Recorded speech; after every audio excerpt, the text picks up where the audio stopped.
And welcome back to another stream of The Devil, episode 2. How's it going, Megami? How's it going, Barbara? And how's it going, Poncho? Hope the Sunday has treated you all well.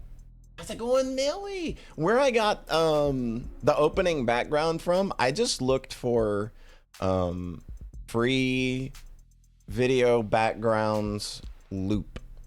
And then, hey, Talian, how you doing?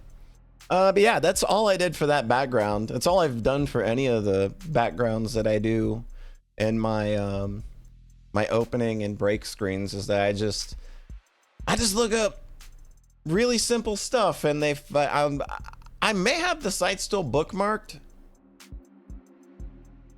Can't stay too long because I'm catching up. Uh-oh. You gotta get back on it. Yeah, I plan on streaming the next 2 nights after tonight. I'm not gonna try and stream on New Year's Eve because I feel like that's just a night that everybody's just gonna have stuff going on. So we're at least gonna get 4 parts in. The Siggy has its own animation. Yeah, it always has on every title screen so far. She's always had a cigarette that was animated like that. How's it going, Tengu Gemini? How's it going? Hope the Sunday has treated everybody well. Mine has been pretty lazy, I think. I woke up and then I just still felt tired despite sleeping, I don't know, about 7 hours last night, but I just kind of felt lazy and tired all day. So I don't know, this is my time off, so I guess it's okay. You can have days like that and it'll be all right. Going pretty good. Glad to hear it. But yeah, didn't do much today. Wanted to do a few things, but I did do some game dev work though, so I've got some. I did kind of come to the realization with the new game that I'm working on that, okay, I wanted to kind of finish this over the holiday. I wanted to be quick and dirty and just throw it out there. But then my brain just kind of won't let me do that a lot of the time. It's just, there are little things that just keep popping up. It's like, no, I've got to add this. I've got to do this. I've got to do this. I've got to have a cool final boss. So I ideally kind of thought that I was going to release this game really early in January, but now it's kind of looking like it may come in either mid to late January now, if not into February, depending. But there's not a lot of actual, like I've done 70% of the game's stages now.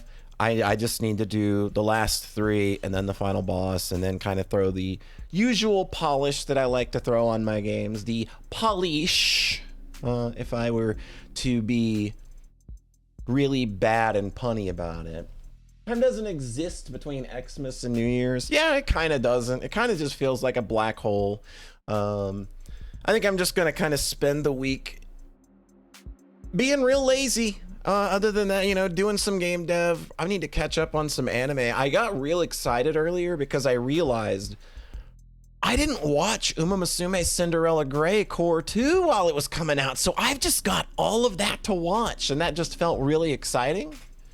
So I got big excited about that, but I want to finish up the show that I'm watching right now first, called Hanasaku Iroha, which has been really good so far. It's a cute little thing.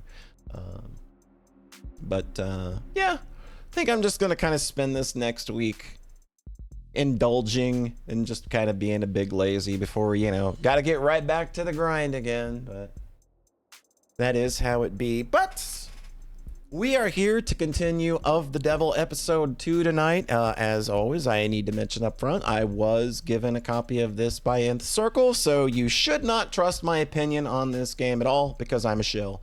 Boy, what a start this episode got off to. Was not expecting any of the twists that got thrown right up front.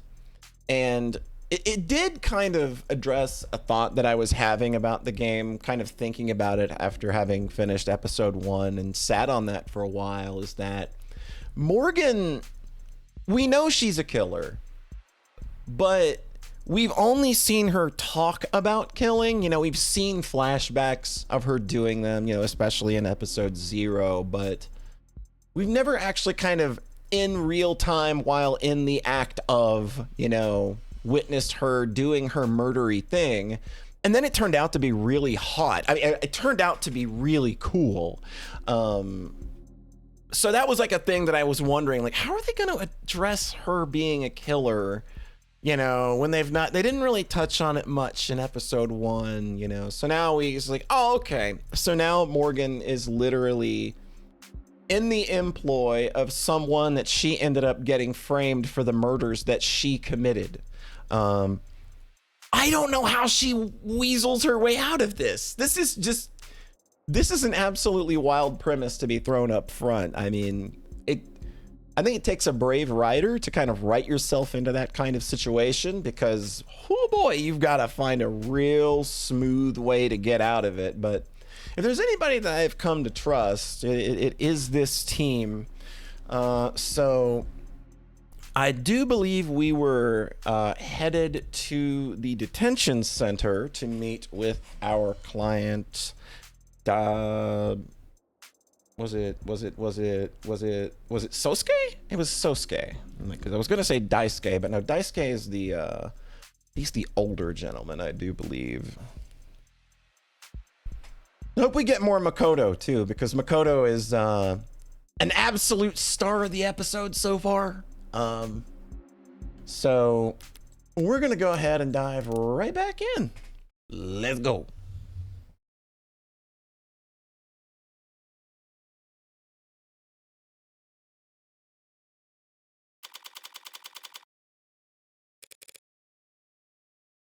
Hey there, boss.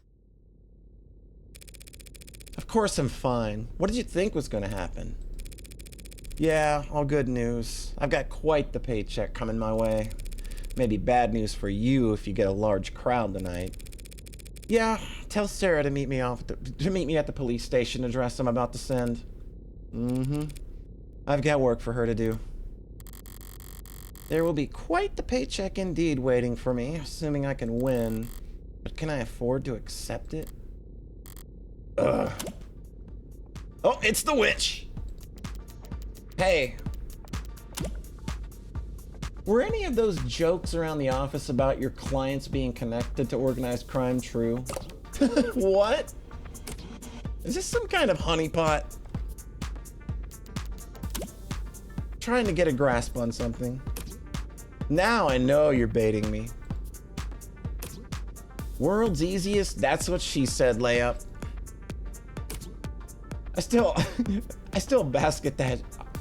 I'll still basket that shit though if I don't give a fuck. What? I'll still basket that shit though I don't give a fuck. Okay, sorry, that just read weird to me. Why do you make everything so hard? Come on. Like, come on, Freckles. Low-hanging fruit. I have no idea what you're talking about. Obviously. Why are you asking me about mafia shit, though? I'm working a case for the Ikaria, whom I assume you've heard of. Definitely. Under circumstances that are probably vulgar. How's it going, Kusakari? It's episode 2, can you believe it? How you doing? Hope you had a good Sunday. Absolutely. Which you'd be happy to brag to me about. Anytime. But I'm not well positioned to turn down the job outright. So I'd like to know whether they'll be resistant about parting ways afterwards. Why? Do you not like getting paid lots of money? I don't like being chained. Fair enough. So you're like, just asking for my advice? How's it going, Pantherus? Carry on. Hope you are doing well. Welcome in. It's Of the Devil episode 2. Have to imagine that anybody showing up to this stream knows of the devil at this point, so I probably don't have to play catch up for anyone.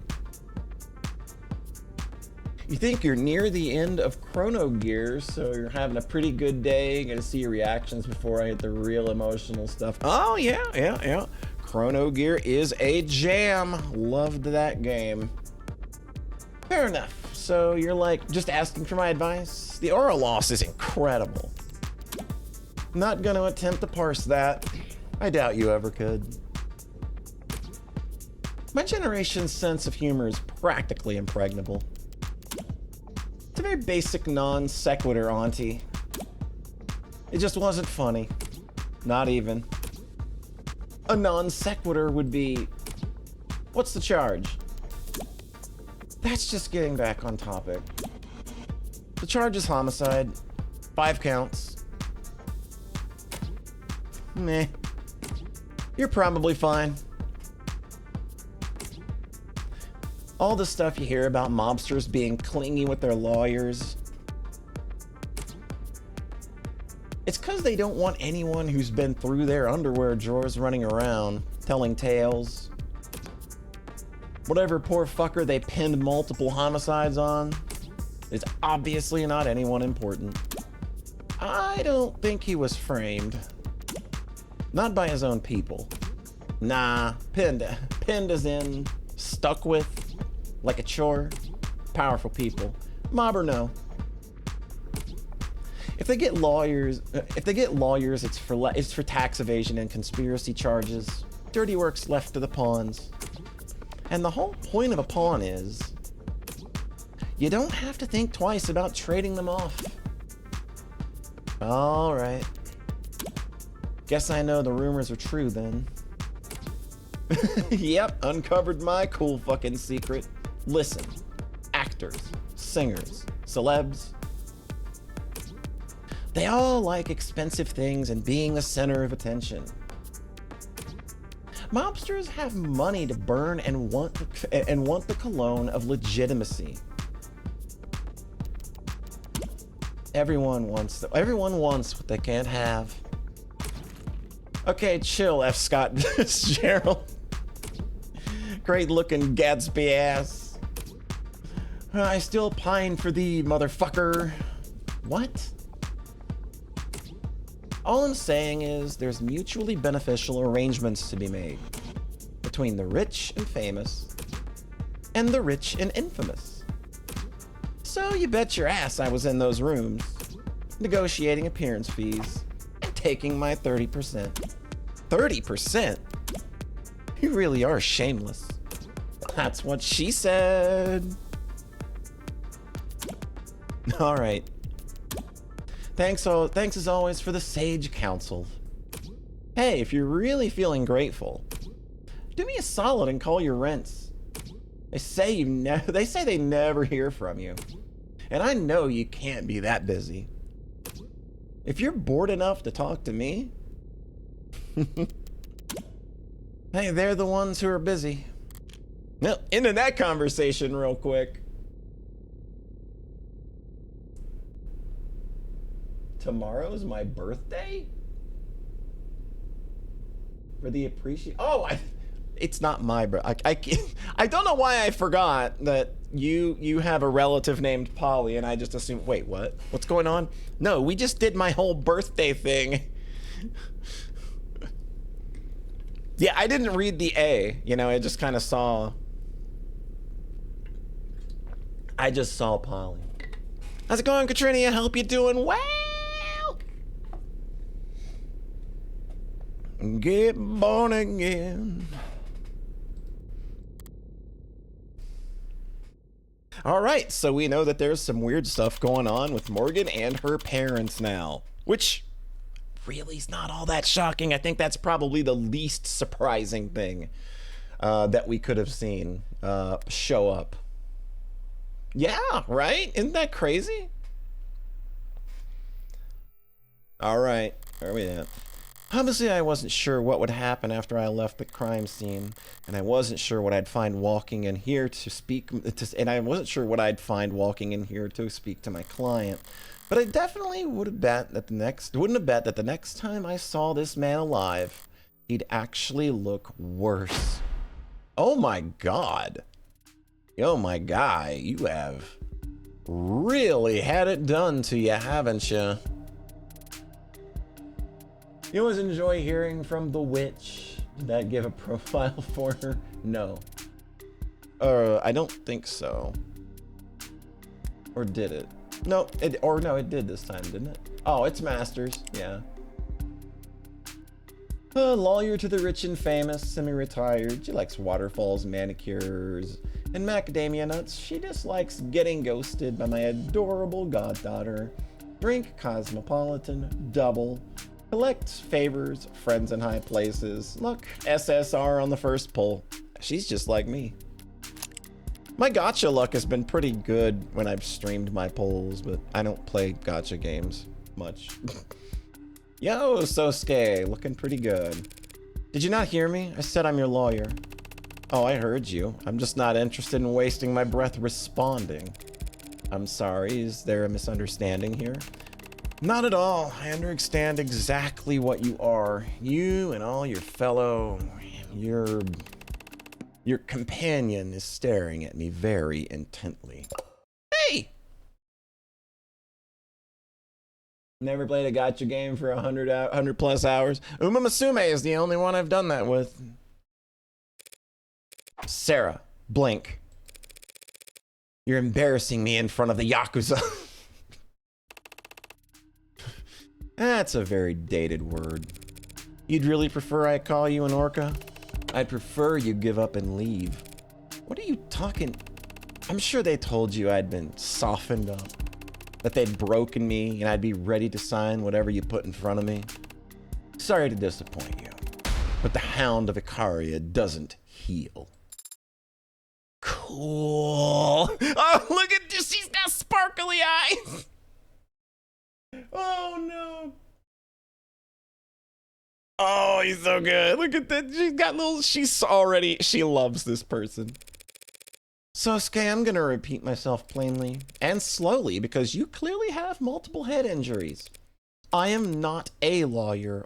I am your lawyer. Oh. Right then. Very good. Thank you for coming. I apologize if I misspoke just now. I'd misspeak too if I'd lost as much blood as you. Morgan, Esquire, I'll be representing you from here on out. Sosuke of House Ikaria. Sarah, paralegal and bartender. You're very young to have 2 jobs, or 10 bar. Well, it is only part-time. Ah, right. So tell us, Sosuke of House Ikaria, what is your routine? You look very fit. My... what? Are you asking it?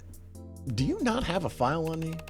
Sorry, which firm are you from? DDD, MPM? I'm in private practice. You mean you're not a mob lawyer? No, but please don't hold it against me. Everyone has to start the path to corruption somewhere. There are serious risks involved in representing a man with my background against charges like these. It's very sweet of you to... They say I killed a cop, miss. I realize I may look a sorry state at the moment, but I've not fallen so low that I'd sully the house's name by dragging a civilian into... Makoto thought differently. The young master? You've seen him? How is he? Where is he? Is he unharmed? He was sitting pretty atop literal thrones surrounded by armed guards the last time I checked. Thank you for that. No one's told me anything, and if the young master has spoken on this matter, I won't go against his judgment. But I do hope you understand that what you're getting into. I'm already in it, Sosuke, and way deeper than you may realize. Oh, did we get a Sosuke profile yet? No, I don't think we did.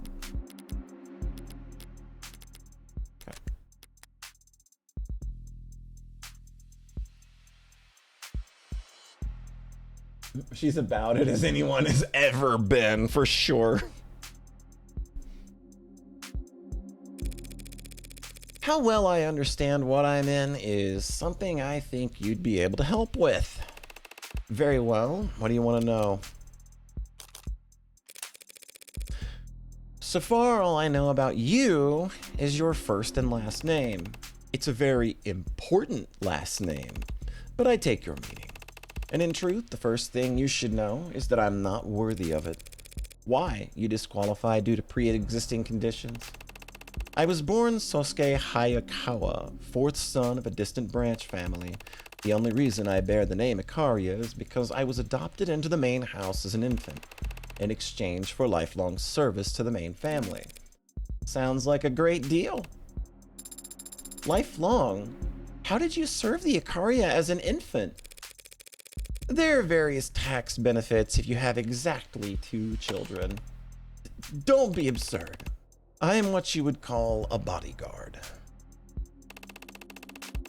From the time I was able to walk, I was trained to be of service to the house by protecting the air with my life. From the time you were able to walk, there's a lot of demand for toddler bodyguards. All that's ever been asked of me is that I stand in the right place at the right time. You mean like in a family photograph? Like in front of a blade. Even a child can manage that. The house has given me everything I ever had and taught me everything I've ever known. What meager service I can offer in return means nothing compared to the debt I owe them. You view a relationship with the family as a transaction? It is not something so cold, girl. It's a matter of loyalty. Right. So, if you were standing before a judge and they asked your name and occupation, you would say, "My name is Sosuke Ikaria, and I am an eternal servant for the living." I'm an eternal servant for a living. I would say my name is Sosuke Ikaria, and I work as head of the personal security for the Ikaria Financial Group. Notice how I said it both ways there? I'm off my game lately. I have not streamed a visual novel in a very long time. I think the last time was probably 3 Wishes, and that was back in August.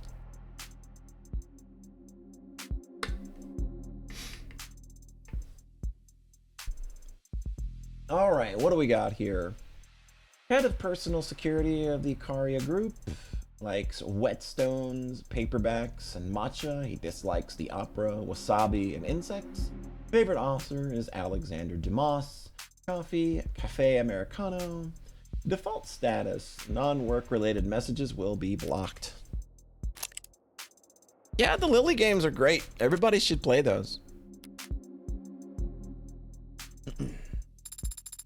And what does that entail exactly? I'm the young master's bodyguard, and I lead all his security teams. Well, nice to properly meet you. Pleasure to make your acquaintance. And I'm Sarah, paralegal and bartender, part-time. Yes, I believe you already mentioned that. It seemed like we were all doing it twice. Well, thank you for your paralegal services, Sarah. God, she's so cute! And here I had the impression you had no sense of humor. What do you mean? It seems in this particular instance, Adonai, it was you who misidentified his proper manners at being Glad we've all broken the ice.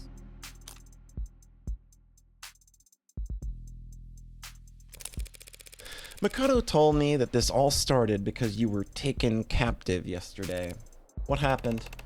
It was 2 p.m. The young master had just finished a meeting with a VIP in Crane Tower, floor 108. 2 p.m. He wasn't in school. I'll ask that you refrain from mocking the young master in my presence. He is a child. Anyone can see that. But you've no idea the pressures that have been placed on him.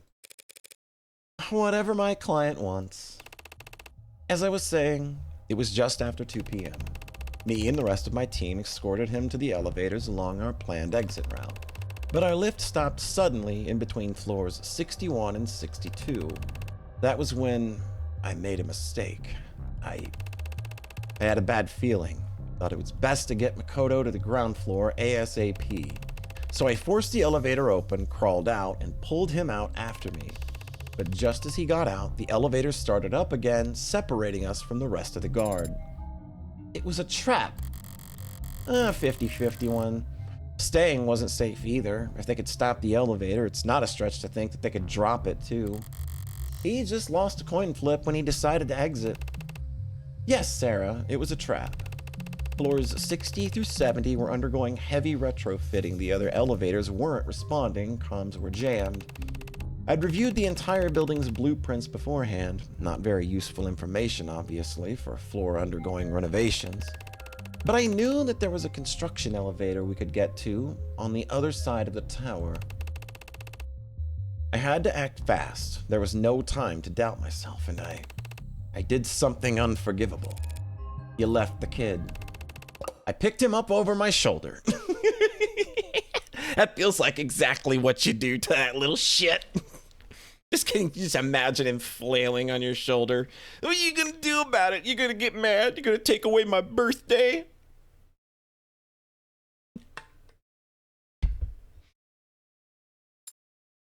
Oh, well, that sounds like fun.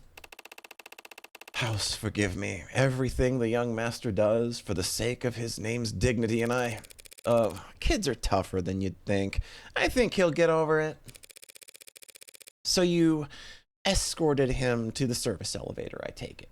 I take it that's when things... Yes, I'm sorry, but I only remember a few vague details about what happened next. But I'll tell you what little I can. After I activated the lift, two assailants emerged from under a tarp doorway at my 7 o'clock, one tall, one thin. All right, we know who they are. Tall was around 190 centimeters, and his weight, I'd say 100 kilograms with the mods. Thin was maybe 175 centimeters, but slouched, modded as well, but what I saw looked stripped down, so he couldn't have been heavier than 70 kilo. They had needle guns, slow to fire and slow to take effect. A memorable choice. Taller one shot first, jerked his arm when he pulled the trigger. A bad habit usually favored by street slinger punks who were used to compensating for the kickback of jailbroken zippers. He might as well have been aiming at the ceiling. Thin lines up his shot properly, laser sight dialed in on the young master's left trapezoid. I shift into a horse rider stance and deflect the needle with my weapon. The lift doors open behind me, and another shooter steps forward at my 3 o'clock. Or so I thought, but all they had was a laser pointer. Literally a cheap trick. But it worked. I hear a click from 8 o'clock, turn my neck, feel a weight punch me in the deltoid. A dullish kind of pain for an instant. I realize I'm already going numb. And that's when I squeeze. Squeeze? He's talking about his mods. That's how I've always described it. Others say they flex or pull or hold. I squeeze. What about you, chat? Do you flex, pull, or squeeze? Akira Type 2 external thoracic booster. Some burst strength and pain killing capabilities, but in short, it's a reflex enhancer. Definitely a puller? Alright, alright. How we feeling about tug? Any tuggers in chat? What about tugging? I think tugging gets a bad rap. I don't think that we have enough tugging going on. We should all just, hop on chat, throw a stream on sometime, and just all, just have a good squeeze or a tug. Just for old time's sake, What am I talking about? Make 1 second feel like 15 in hindsight, and makes it feel like you ran a marathon during those 15 seconds once the kickback gets you. But I digress. I moved. Got Makoto into the elevator and wrenched the doors shut myself, taking 3 more needles to the back in the process. I remember saliva pooling on my lip and then cold concrete scratching my cheek. Alright, Sosuke. See, regarding Makoto, those men laid a trap, targeted him with tranks, failed. Then they take you instead? Yes, to my great shame. You were outnumbered and ambushed, but you still managed to protect Makoto. What's there to be ashamed of? That I didn't see it coming. You're saying this has happened before? Dozens of attempts in the past year, some headed off in the early stages, some sidestepped entirely, and some stopped with force. I knew their tactics, and I knew their vulnerabilities. yet I still failed. Sosuke, that is not incorrect. Adonai? Am I wrong? Shouldn't a bodyguard get at least one shot off before being taken down? Shot? What do you mean shot? You were not carrying a firearm? No, no one in the team had guns. How's that? None of us on the security team had firearms with us. But you're a gangster. I'm head of personnel security for the Ikaria Financial Group. Walking into an allied group's property armed to the teeth insults their hospitality and makes the house look insecure, or worse, impotent. And I'm not a security expert, but I do think there's some gray area between armed to the teeth and empty-handed. I mean, didn't you just say you deflected their attack? I was not defenseless just because I wasn't carrying a gun. Oh? I had my sword. So lame. So cool! Sarah just loves this dude so much. He's right out of all of the Yakuza movies she's watched, all of the anime. You walk around town with what? A samurai sword? You just assume that it's a katana? Is it? Yes. It is a signifier of my position within the house and shows that I am acting as a representative of it. Is it ceremonial then? No, it's quite sharp. Yeah, exactly. She's just saying what we all think. I can attest to that. Though it's probably in terrible condition by now, seeing as how the city's police manhandle everything else they touch. Ceremonial. Speaking of which, perhaps we should move on to the night's main events. They tried for Makoto, got you instead, and took you to the lower wards. Why? I've been wondering that myself. Aren't you essentially worthless? Sarah. As a hostage, she means. I know that. Thinking back, I was surprised myself to wake up at all, let alone in captivity. But it seems they had questions they wanted to ask me. What do you remember? Whatever they used on me, I can remember some things, but how much of it was real or what order it happened in, it's all... Just say whatever comes to mind. It can be anything. Sights, smells, voices. There are no wrong answers. I was bound, my wrists bound above my head, tied to something that smelled like iron, rattled like old iron. Tiles beneath my feet, some kind of bathroom or decontamination area. Good guess. They asked me questions. I said things, loose lips, like being drunk for the first time again. But I'm confident that other than vulgarities, it was all incoherent. Because there were shocks, the taste of blood. I must have bit my tongue during the spasms. And there were beatings, of course. I wouldn't have guessed. Adonai, do you need corrective lenses? Sarcasm is just how I grieve a lost opportunity, Sarah. Lost opportunity? Yeah, it's a damn shame. From what I can see of it, a pretty face like yours would go a long way with the jury if it wasn't pulverized. Ridiculous. Is he blushing? I agree about his face, Adonai, but I don't believe his only strong feat. Let us move on. Really? Well, in that case, how did your captivity end? Do you recall escaping? I was blindfolded the entire time, but my ears weren't boxed so bad. There was a door that squeaked and whined, so I always knew when someone was coming or going. One voice asked questions mostly. It was light. Another voice grunted when he hit me. Heavy. Other voices came and went, and then eventually, there was talk. Through the door I heard they were all talking to someone else. A new voice? Was it high-pitched or low? Loud or soft? It doesn't matter. What's important is that it belonged to someone new. Someone besides you and the dead who was there last night. Did you make out any part of their conversation? No, not a word. But there was a loud noise, gunshots, followed by shouting and ugly sounds. And then, a hollow pain in my skull as I lost consciousness again. When I next came to, I had something in my hand, and in my hands. Something sharp. I didn't even think to ask what it was or where it came from.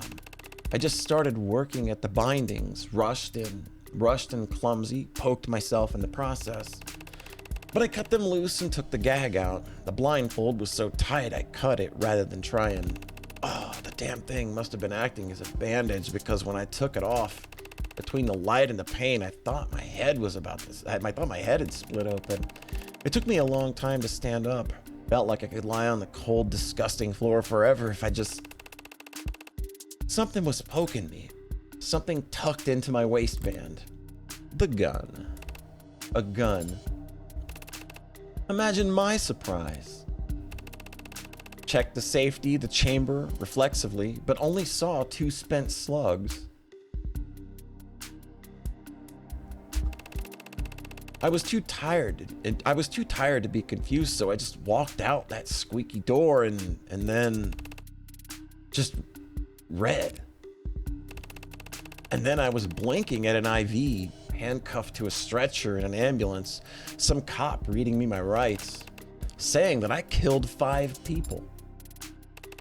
No, wait, some judge or official said that later. When I woke up in the ambulance, all they said was that I was a cop killer. Omitting some strong language. I don't understand. You were held captive, interrogated, tortured, but then you woke up armed and you were able to escape? The cops didn't ask me any questions, and I wouldn't have answered if they had. It's been nearly a full day, and it's just now saying it aloud for the first time. It truly sounds absurd. This is your world, Sosuke, not mine.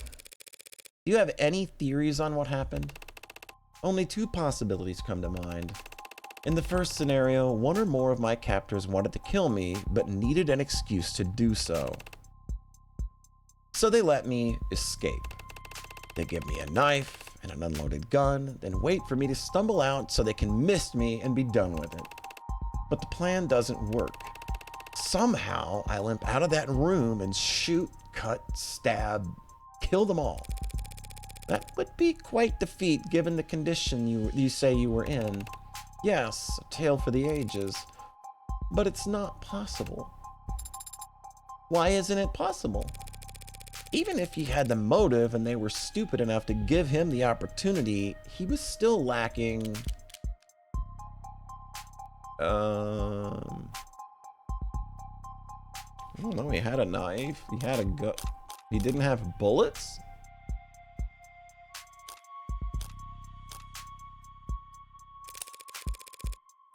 In the brief I read, 2 of the pod were shot to death. I'm sure you're highly qualified, Sosuke, but I doubt that you can fire a gun without bullets. No, I cannot. As I said, the gun I woke up with had already fired both its shots. So, if we tell the police that the gun wasn't loaded, would that clear Sosuke's name for 2 of the murders? There's no proof the gun was already empty by the time he got his hands on it. She's right. That gun was some kind of jailbroken mag rail. The only residue it'd leave behind is static. So long as my prints are on it, that's all the evidence they need to claim I fired it. How about the second possibility then? The second possibility is that someone walked into the building, killed my captors, then tried to frame me for it. No, who would ever do that? Who could ever be so crafty, so genius, that they could pull off a jape like that? That sounds like lunacy. We've already eliminated the other possibility. Insane trumps impossible. Like it or not, this bad Samaritan theory is our best shot. What is it? I'm just surprised you believe me. You haven't even asked me if I did it. I never ask. It helps that I can usually tell. A wise policy for the world you're setting foot into. Not as if it makes it any difference here. Even I don't know if I'm guilty. You were drugged and beaten. You're still injured even now. And we just reasoned that you couldn't have killed your captors without help. What makes you think you might still be guilty? Because I've killed before. A pale spark flickers at the back of my mind. My index finger rises slightly, my lips part. Was I expecting this? Stepping into the criminal underworld? Looking forward to it? The rare opportunity to speak frankly with someone else who's... You mean... Yes. I was in the military. Bonk! That was a perfectly timed bonk there. Oh, poor Morgan. I'm sorry nobody can relate to you being psychotic. Okay. I've taken lives many times. That doesn't make you a murderer. Soldiers are given orders. I've killed people. Whether or not a superior asked me to doesn't change that fact. But soldiers... Are you a soldier, Sarah? No? So drop it. She is good at following orders. It can take years to acquire that skill. I imagine it comes easy for androids. Yeah, I suppose that's... Wait, that's an android? Did you miss the glowing barcode? And ignore my self-introduction?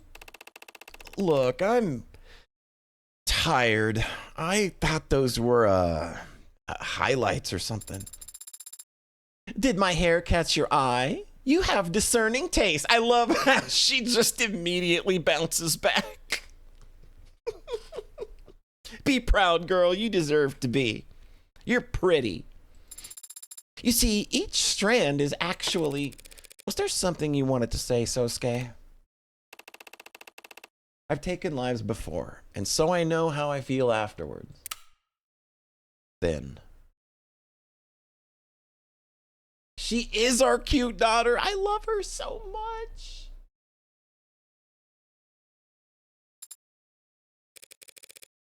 How do you feel right now? Right now, I feel... What is it? You remember something? Yes. After I stepped out that door, I said I saw red. But I do remember one other sensation. I remember the feeling of gripping my sword.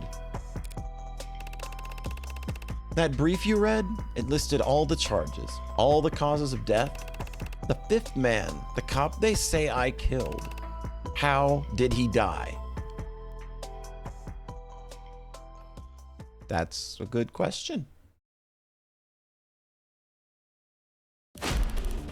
Stabbed to the back with a sword, skewered like a piece of goddamn meat. Hey, Reyes, I was waiting for your little sunshiny face to show back up. Oh, I've missed you. And you got the balls to ask us to carry him to a hospital? I don't think that's quite how I phrased the request. I've been paying close attention. Would you like me to play back what you said? Not right now, Sparky. Reyes, she's just doing her job. It's not like she's asking, oh, save the lecture, gray hair. He's a homicide detective, first class. He likes duct tape, mascara, and oak. Dislikes parking lots, ties, and honeydew. Best at finding new restaurants. Accommodations, none displayed on his workstation. Wardrobe, more expensive than it looks.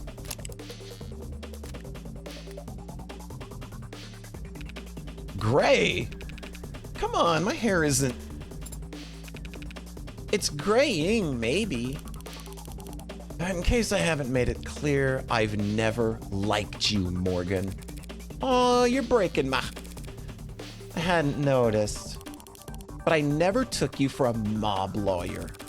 Whatever my client's associations might be, he's a cop killer. Innocent until proven guilty isn't a phrase I coined myself, detective. I love it. I love these two going back and forth. I've been waiting the whole time. It's like, yes, I need more Reyes and Morgan angst. Homicide detective, 3rd class. She likes sneakers, volcanoes, and the Paralympics. She dislikes scalpers, hoarders, and any favorite TV, civil engineering documentaries, shampoo. Don't know, conditions are more important. Undefeated at volleyball. Shonen protagonist Reyes, yeah. It's actually somewhat important. Oh, don't worry about that. The proving won't take us long at all. Do you always take pride in rushing your investigations? We've all seen the same intake file by now, right? All right. Medical records. Sosuke Ikaria was apprehended at the scene of the crime and placed in medical transport. Injuries noted at the time: blood from various sources across the anterior front of the body, numerous bones in left hand broken as if from impacting a hard surface, slight laceration found on left hand, internal bleeding throughout the torso and skull, bruising and rope burns on both wrists as if bound, numerous bruises on the anterior front side of the body, others blood across the tops of feet and pants leg. Largest wound found in the crown of the skull, back of the head, near the top. At the time of booking, numerous additional injuries were noted, including bruise to the left eye, busted lip, broken nose, boxed left ear, blunt trauma to anterior front right side of the head. When or where these additional injuries were sustained is not noted. I think we kind of know where those came from.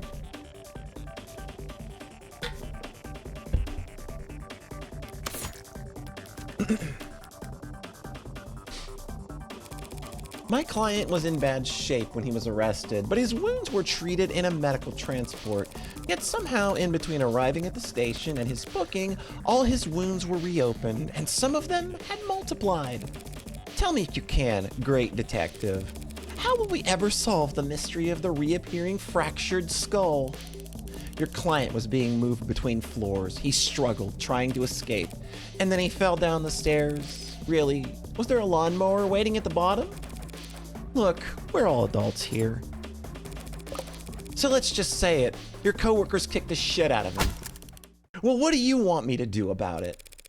I want you to uphold the law. For some reason, I thought you cared about that. A police badge isn't a time machine. By the time we took custody, he was already... She's right, Tiger. What's done is done.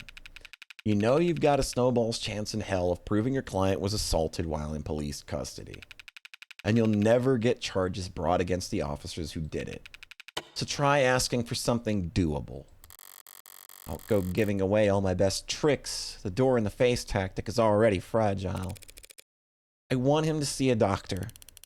You've got to be shitting me. There's a bloodied KW in there with a military-grade mods. He's not leaving this building. But we could have a doctor brought here and give him the chance to take a hostage. He's not the 99 man, Reyes. He can't break his cuffs. Don't say 99 man. You don't know what it means. You're too old. The 99 man, or a 99 man, refers to a rhetorical state of being in which a human has replaced much of their body with cybernetic equivalents as possible, thereby becoming someone who is 99% machine and yet technically still human. The term first appeared in the speculative fiction short story Carved Out of Marble by M.P. Smith, but it rose to prominence after the 2072 Paralympics, when middleweight track and field gold medalist Aid Safran quoted the story as inspiration after breaking the world record at the time for the 800 meters. Since then, the phrase has been popularized as both a meme and thought experiment, opening up discussions about transhumanism in sports, the business world, education, and beyond. Some social media influencers, athletes, or tech evangelists have taken the 99 man as a challenge, modding themselves as much as possible with the explicit goal of approaching what they see as the correct limit for transhumanism. Officially, the individual who has the greatest percentage of their body mass replaced with artificial analogs is an anonymous male adult living in the Eastern Hemisphere who was suffering from a rare and terminal form of bone cancer before signing up for an experimental surgery offered through Howe Industries' Theseus initiative. Little on the nose there, my guys. It's about the most on the nose initiative name I've ever heard in my life. Howe officially describes the patient as currently living a normal and productive life, though Theseus has never produced any consumer market products and has not published any additional research papers in the last 2 years, leading some to question whether the results are at all replicable. Yeah, just name the guy Theseus.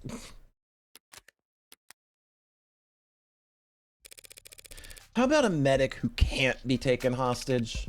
A medical ad? Sure, great. Let's see if we can negotiate his premium lower while we're at it. Is that a refusal, Detective Reyes? Oh, I didn't say no, did I? Great. He also needs a protective detail. Lady, I swear to... Counselor. Protective details are comprised of off-duty cops. I don't think that'll have the outcome you're looking for. No, but if my client is left unattended one more night, he's likely to be declared unfit to stand trial when he shows up to the court with his head caved in. An outcome I genuinely believe you're not looking for either. We could keep him here. What, in the interrogation room? Counseling quarter. Table can't be moved, but if you slide the chairs out of the way, the floor is not actually that hard. How did you even know that? Given what other lodgings he's had in the past 24 hours, I don't think your client will mind. So if Detective Reyes and Detective London take shifts keeping watch, now we're keeping watch? It is the Homicide Department's counseling quarter. You think I'd give a shit what happens to that son of a bitch? You think I wouldn't walk in there myself and... You wouldn't. What? It's not in your nature. What the hell is that supposed to mean? You either have it or you don't. Trust me, if I had the chance to take a swing at that son of a bitch... Yeah, you already called him that. A piece of shit, a bastard, a killer. But unlike every other cop I walked past to get in here... You've yet to call Sosuke an animal. So what? What the hell does that matter? It's the only thing that matters. I've got this outsider's perspective, so I know. Your average human can do anything to anyone, so long as they're not a person. Whatever. Think what you want, creep. Well, so long as that's your only request, we should be able to... I need to get into the crime scene as soon as possible. You've got to be. What, like tonight? She's not rushing more than anyone else, Sunshine. Everyone up the line has been raring to go on this. Now that Sosuke's actually got a lawyer. Well, maybe if that son of a bitch hadn't clammed up all day, we wouldn't... She said it again. Whatever. Pick then, counselor. You can bully us into guard duty or escort duty, but we can't do both. I need both. You'll have to split up. But I can help with that. Or rather, Sarah can. I can? Of course you can. You can go treat Sosuke. Adonai, I am not trained in... Oh, I love this bitch. She's pretending she doesn't remember being registered as my medical ad. Yes, I would never forget that unforgettable experience. But I've never done first aid before. Well, watch a tutorial first. Use lots of sanitizer. Just hand her some bandages and she'll get Sosuke looking good as new in no time. Sosuke is now in Sarah's more than capable hands. Then you can plop her in front of the door and even 20 crooked cops working together couldn't get her to budge. That much is certainly accurate. I have a strong core, so if I focus my lower center of gravity, thanks for the sales pitch, but it doesn't mean shit. The crime scene is in the lower wards. If you think after what happened last night that any cop with a pulse would go down there without their partner, it's okay, sunshine. I'll take her down there. Is everyone else in here huffing Nirvana? London, it's in blue blood territory. Blue blood territory, outskirts, really. They lost a whole pod. They'll be swarming the place. You can't go down there without backup. Backup, huh? You know Mac from Contraband? Skinny guy, kind of a perv. Yeah, he's skinny. Look, he's got crime scene analysis sweeps going over that place with a fine-tooth comb right now. Drones, probes, the works. They'll have eyes on us before we get within 5 minutes of the place. Whatever. Just keep in contact for once. I hope you're being generously compensated, Eve. Selling your soul to the mob. It'd be a shame if you didn't at least get a good price.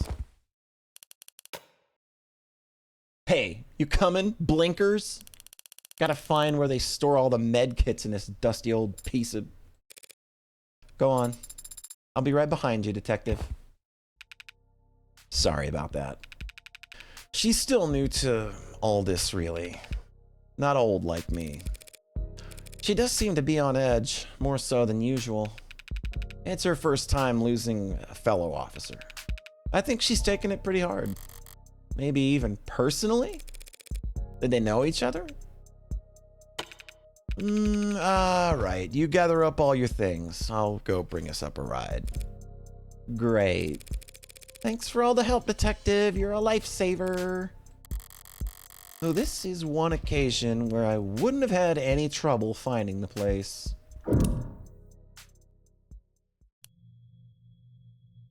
Oh boy. Here's an interaction. Here's an interaction with a duo I wasn't expecting. Really didn't take you that long to patch him up, huh? Now we just wait here all night. That clock runs pretty slow. If you're not doing anything else, detective, might you be interested in answering some questions? Oh, that's where she did her interview. Cute.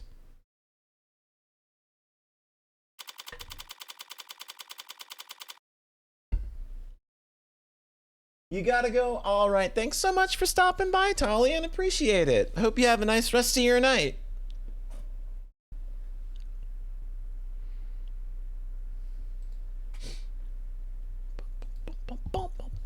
Sorry, I'm answering an important text. I'm sorry. All right. Sorry about that. What are your 3 measurements, detective? Yeah, it is really clever that they slotted that in there. It's real cute. Once more into the depths. When I went down to the lower wards last night, I knew what I wanted to find, but I wasn't sure where to look. Now I know where to look, but I have multiple priorities to consider. It'd be nice if I can prove Sosuke's innocence. It won't be easy given that they think he killed a cop. But it'd keep me in the Ikaria's good side. That'd be nice. But what is essential is that I figure out what the hell happened after I left, and whether anyone found any trace that I was ever there. Everything else is secondary. Sorry, I guess I should have asked before I decided we'd be sharing a cab. I don't mind. But I am surprised. Did budget cuts take away your shiny patrol car? Patrol cars are shared, counselor. Any cop can step into another cop's car, sync their credentials, and drive. Convenient. Shame you can't personalize. Yeah, no dice in the mirror. Is that why we're in a cab then? Personal taste? Police cars are full of bugs. Thought you might appreciate the privacy. Auto cabs are full of bugs too. True, but there are ways around them. There are? I didn't know that. Yeah, plenty. Can be easy as flashing a police badge. Something you wanted to discuss in private, detective?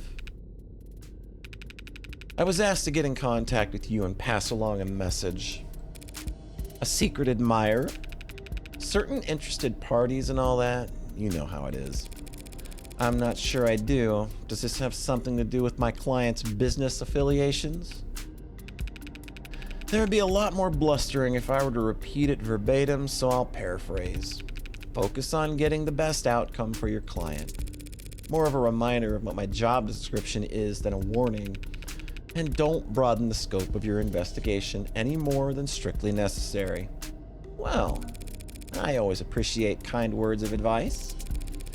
But Detective London, that almost makes it sound like you're on the take. That's this city, Tiger. If you don't take a little, they'll bury you. Alive if need be. Oh, they will. How conspiratorial. It's not a joke, Morgan. Do they threaten your life with Tommy guns if you don't comply? It's gotten more sophisticated than that. Well, maybe sophisticated isn't the right word. Complicated might be more accurate, or you could just call it a quagmire, or even a shitstorm. If you can't get along to go along, even other cops won't trust you. You'll end up shot in the back, friendly fire. Tragic newspaper clipping. You're exaggerating. You're telling me the entire police force is corrupt? Are we acting like we're really surprised by this? Corruption would be one thing. You could, in theory, root it out. But above and below the canopy, it's all intertwined. Every tree stabilizing every other tree. What do they call that? Not parasitism. Commensalism. There you go. The state pays criminal informants to rat on their peers and lets them keep their positions in exchange. Orcas buy judges and politicians to keep their men out of prison. Status quo, balancing act, a cycle. Stable as any gyroscope. Forgive me if I find that hard to believe. Crime is at an all-time low. That's not a contradiction. People hate crime. But what gets people killed is chaos. And the opposite of organized crime is so everyone's playing nice with each other. Even Detective Reyes? What about the man they think my client killed? Did he play nice? He was a special case. You got the brief. You recognize his last name? It's a big city. I don't put too much stock in last names. You'll need to break that habit if you continue to work in the underworld. Sosuke said something similar. Tariq Chopin, only son of Miguel and Dominique Chopin. What do we got?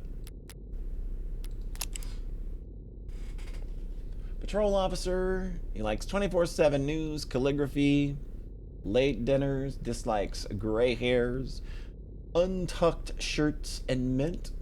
Bachelor of Science in Applied Philosophy, awarded senatorial commendation of bravery, posthumous, of course. Survived by fathers Miguel and Dominique Chopin. City councilman.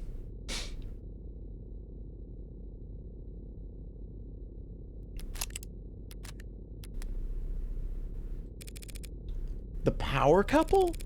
Why would the son of two of our city's most prominent council members be working as a police officer? You want the full story? Always.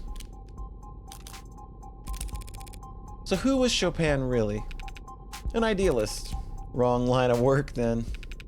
You're only half right. When he entered the academy, everyone assumed it was a political move. First step in his career to becoming a senator or whatever. Maybe it was, but anyone who met the guy could tell you he would have made a lousy politician. He's saying he was honest. Wouldn't tell a lie if his life depended on it. Guy couldn't do small talk, much less make friends. Talking about cleaning up the city, cleaning up police, cleaning up everything. If he was so unpopular, why was he kept on? No one on the force wanted to risk insulting his parents by firing him. Just got passed around from department to department, detail to detail. He did a lot of community outreach. Community outreach? What, like bake sales? Like giving talks at schools about saying no to drugs until you turn 21. Woof. Must have really loved his job to put up with that. Or he just wanted to prove a point that bad. Don't you try to save Lower Wards patrols for the more seasoned, better armed officers? We do, yeah. How'd you know that? By going to the lower wards and looking at the cops you send there, of course. I read about it in the Watch magazine last month. Oh. If Chopin was the son of such a powerful man, why'd he end up in the lower wards last night? That, I don't know. Well, my suspicion is that he was put there by the fucking cops. They knew exactly what they were doing. He literally just said, hey, if you buck the trends, you're gonna catch one in the back, and that's exactly what happened to this guy's kind of my guess.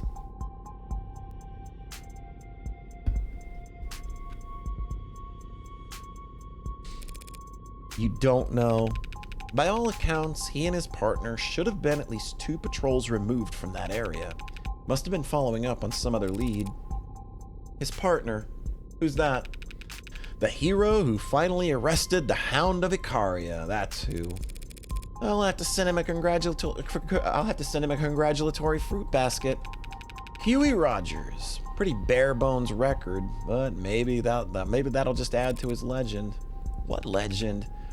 Taking your client alive. Whacked him in the head with his sidearm, knocked him out cold. Guess it is a small miracle that Sosuke wasn't just shot dead if they thought he killed a cop.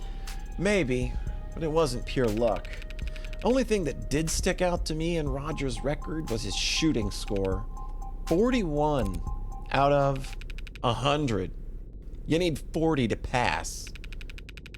I think someone took pity on him when tallying up his score. So he only whacked Sosuke on the head because he was too bad of a shot to avenge his partner? Well, at least Rogers knows his weaknesses. The Hound. I keep hearing that name, the Hound of Icaria. I cringe every time. No one actually calls him that, right? Sorry, but I've definitely heard that name circulating around organized crime before. Must be one hell of a bodyguard to have earned a nickname for it.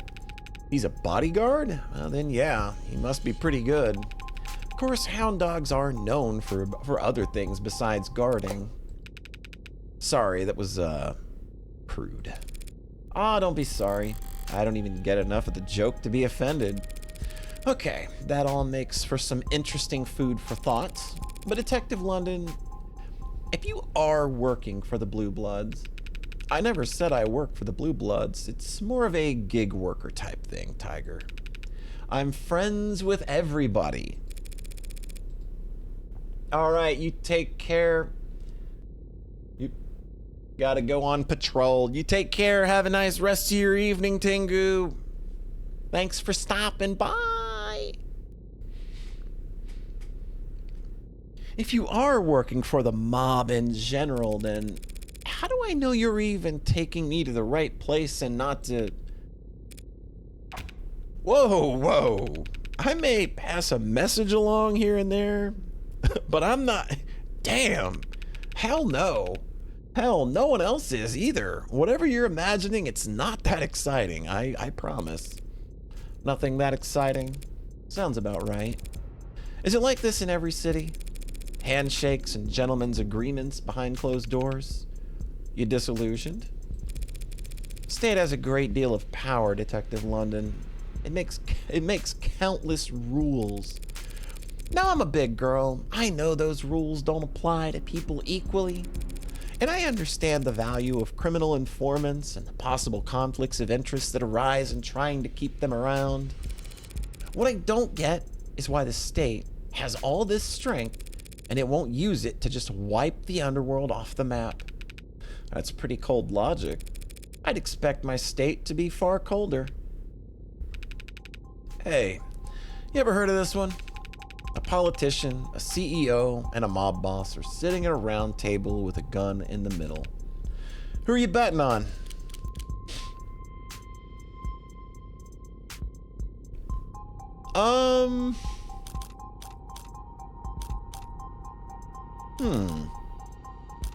Not the CEO, just doesn't have the balls, wants everybody to do it for him. I mean, I think all of these kind of would let somebody do it for them. But given the politics of today, I feel like any politician would literally just fucking, yeah, I feel like a politician would absolutely be the one to go for the gun in this scenario.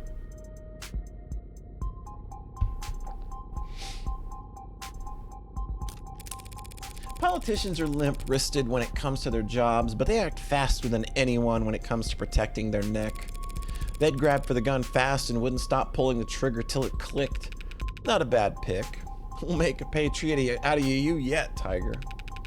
But it's a trick question, of course. Rock, paper, scissors has no trump card. The politician can bring the heavy arm of the law down on the mob boss if he doesn't shoot the CEO for him. The mob boss can have the CEO's family killed if he doesn't blow away the politician first. And the CEO can turbocharge a campaign for whoever the politician's opponent is if he refuses to miss the mob boss. Yeah, seems like you could make the argument to go the other way direction too. You could. So the point of the riddles meant to teach us this. Whoever convinces someone else to pull the trigger comes out on top. Okay, so I was kind of right in that they all are literally the types of people who would have somebody else fire, you know, they would have somebody else do the dirty work for them. So I can't say I'm all that shocked. Funny. So in the parable you've set up, the gun on the table, that's the police. A blameless tool with no will of its own. Yeah. Though it was older men than I who set it up, didn't realize this country's police were so powerless. However do you manage? We used to have a partner that helped us out, a tiebreaker, because all three of these powerful men would be screwed if a journalist told the world they were meeting together. I got good news for you, detective. Journalists still exist. I could introduce you to one. You could even take a photograph. Oh, I know they're not extinct. People will always write. It's just that no one wants to pay them to. Sorry, didn't mean to talk so much. Maybe it's nerves coming back down here. What happened to the last time you visited? Something up? Didn't put you to sleep, did I? No. Actually, your 3-seat table reminded me of an even older thought experiment. If God is omnipotent, why does he allow the existence of the devil? Title drop!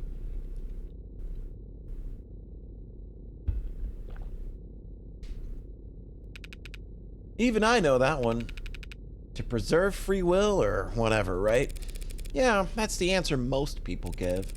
But now I'm wondering if it isn't a rock, paper, scissors deadlock like the one you just described. God lets the devil be so he'll terrify man, and man will always need God's warm protection. And God needs man's faith, which can't be compelled. Of course, most people would also say that God's long dead in the 21st century, but we're still around. So that leaves the devil in an awfully strong position, doesn't it? You always picture 3 men in that room, don't you? Huh? Yeah, I guess I do. Sorry. You did the exact same thing on that line. Do 55 feminist rosaries for your penance.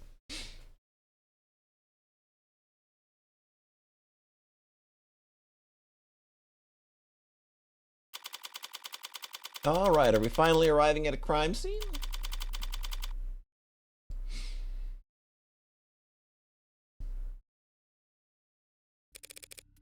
Detective London.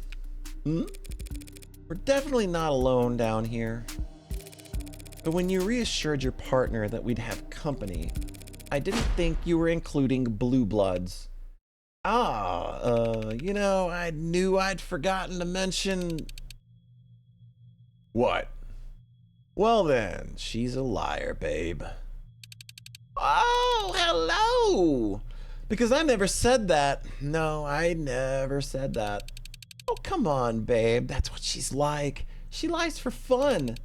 Because that's what I call you, babe. It's a pet name. You like it. I like her. No, don't hang up. Don't hang up, baby. Don't hang up. Of course I do. We gotta get to work, hon. I'll have to call you back, babe. Something just came up. London, what is this? London, who is this? Counselor Morgan, this is Adelaide. Adelaide? Adelaide? Adelaide? How do I say that first name? Good Lord. I've not seen that ever.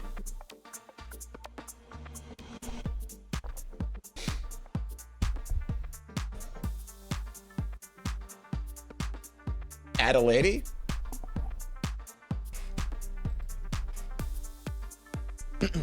All right. All right, we'll go with that then. Adelaide Hahn. She's, well, she's a blue blood. Hey, I'm a perfectly legitimate career woman. Adelaide. All right, Adelaide. It's what I'll be doing tomorrow night. Hey-yo! That's a lie. I won't be doing that tomorrow night. I will be playing Of the Devil again. Because I'm alone and a loser. You're speaking to a Cyanus Security site manager. If you need anything, miss, please don't hesitate to reach out. A real business card? Oh, she's got that grin too. She's got that grin where you know you can trust her. At least I'll get some squeezing. There you go. Or tugging, or pulling, whichever. Look, I'm a switch, so I can do it all. I'm not, you know, I don't have any preference, really. I'm like, hey, look, life's a rich cornucopia of variety, and I'm here to enjoy it all. It even has a watermark. I'm not familiar with Cyanus. We're a private security and investigating firm. We provide bouncers, armed escorts, we catch cheating partners, find runaway debtors, run paternity tests, that kind of stuff. Sorry, but have we met somewhere? No, it can't be. I'd never forget a beauty like you. She's the Hound's lawyer, Han. Seriously? She works for those copper-headed scumbags? So we're mortal enemies. That sucks. Another life then, eh? But I'll still play nice if you will. Right. So you're private security and you're currently securing this crime scene. Yeah? What's with the tone? What you're hearing is genuine bewilderment. London, why are the police letting blue bloods contaminate the crime scene where a cop died? Come on, we don't have cooties. If this wasn't the location where a cop died, we'd have already turned full control over to them. What? The police contract and the security around crime scenes to private companies all the time. And around here, the private company best suited for the job happened to be Cyanus. Letting them conduct their own side investigations is a small concession to keep the peace. A small concession? They're probably in there destroying evidence as we speak. We have the ARCs to preserve the crime scene. They could burn the building down and we'd still have a pristine copy. We know what ARCs is, but I'll give you the general. Like Cyanus. We don't know Cyanus though. Cyanus Security is a trusted partner in your business ventures, offering a suite of private security services, including but not limited to bodyguards, convoys, bouncers, private investigators, paternity tests, family history research, and shipping insurance. Answer a few questions about your needs at our portal below and we'll get you set up with the peace of mind you've been searching for. Your browser may prompt you with a security pop-up when interacting with some of the features on our site. You can safely disregard these messages as they are related to legal matter that has already been settled out of court. We apologize for the disruption on your site experience. Ready to get started? Not interested? All right. Yeah, this was the augmented reality crime scene. This is basically like the cool Eye the Somnium Files thing that preserves the crime scene ahead of time. And it's like a virtual reality kind of thing. I am pretty sure we will probably be digging into ARCs very soon. But it's just like any other investigative screen. All right, Han. Site manager, Sinus Security. She likes new furniture, silk clothes, and dimples. She dislikes clingy types, jealous types, and needles. She plays pickup games and avoids laundry day. And her least favorite chore is throwing out dead flowers. Oh, we got... Wait, this is interesting that we have her card as evidence.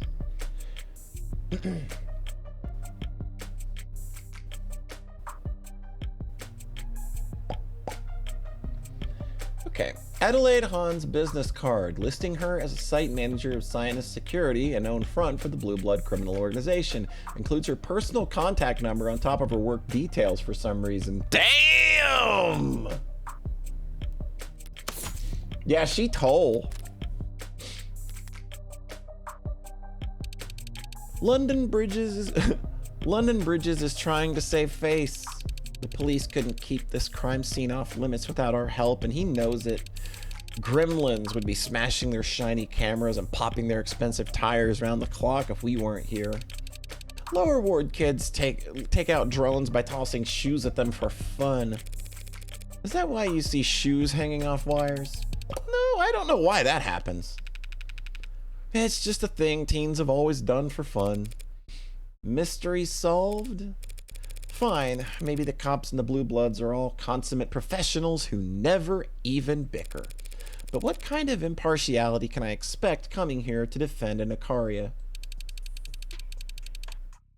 Well, you might get some ugly looks from those with less chivalry, but no one's gonna get in your way. We know how defense attorneys operate. We know damn well how you usually win. No one's gonna do anything that'd let you worm the hound out of his life sentence as a technicality. You sure you wouldn't prefer that? To have him back on the streets so you can take another shot at him? Oh, so flattery. That's how you flirt? What does that mean? You think we'd ever manage to gun down the hound of Icaria in the streets? Shank him in a holding cell? Blue Bloods took him alive just fine the other day, didn't they? Yeah, and look what happened to them afterward. So you won't tamper with the crime scene just because you want to make sure the state lobotomizes Sosuke for pentuple homicide? Yeah. I mean, we also literally get paid good money to do these kinds of jobs, so we have a reputation to maintain. Rate us 5 stars when you're done looking around, Kay? I'll be sure to leave a glowing review. So this is the main entrance. Front door looks about as heavy as I remember, but it's unlocked. What's that? How was this door found? Chopin and Rogers were the first officers on the scene responding to gunfire. Someone heard that? Good thing I cleaned up fast. Checked the area, then entered through the front door. The door was definitely locked when I arrived, but I didn't lock it behind me when I left. I didn't have any keys. Admiring our handiwork? This is a Sinus installation. Who else would Blue Bloods trust to secure Blue Blood buildings? How does it lock? You never used a key before? I want to know how the lock functions. Does it lock behind you automatically? That's a good question. You looking to buy? Because I could set you up. It is a good question, Han. Why don't you answer it? Yeah, this model locks behind you by default. You need a key to get in if someone doesn't unlock it for you from the inside. A physical key? Physical keys can't be hacked or overridden by a police badge. Some people consider those useful features. Is that why the door's ajar? It looks like the lock's been destroyed. Was it found like this? Yeah, for as long as the Arks has been up. It definitely wasn't locked when me and Reyes arrived, which was around 10:20 p.m. Hang on, you and Reyes, what? You were were you the second officers on scene? That's right. We weren't far when the 10999 went out, 10:15.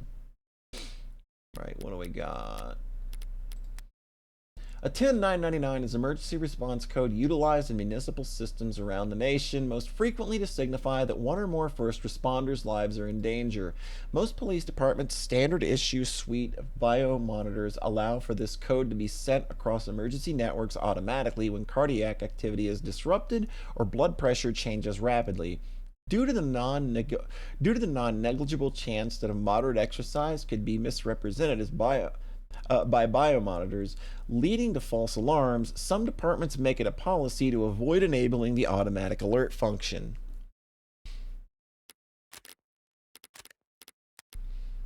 Okay, front door. The front door entrance to the crime scene utilizes a physical lock and key mechanism designed to automatically lock behind you when leaving the building. The lock is currently damaged and non-functional. Trey definitely had to unlock it to let me inside. I didn't think to see if it had locked behind me after I left. Gotcha.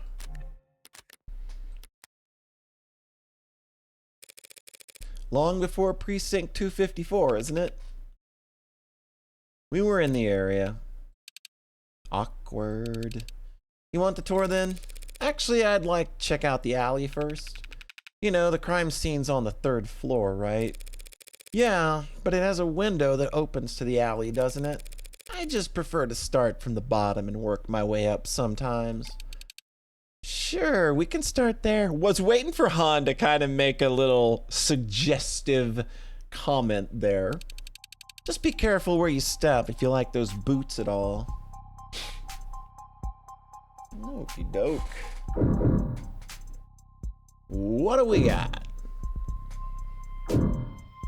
What have we got? We got a thing we can read. We can inspect the big old dumpster. We can check the fire escape. Let's go ahead and probably just get the reading out of the way.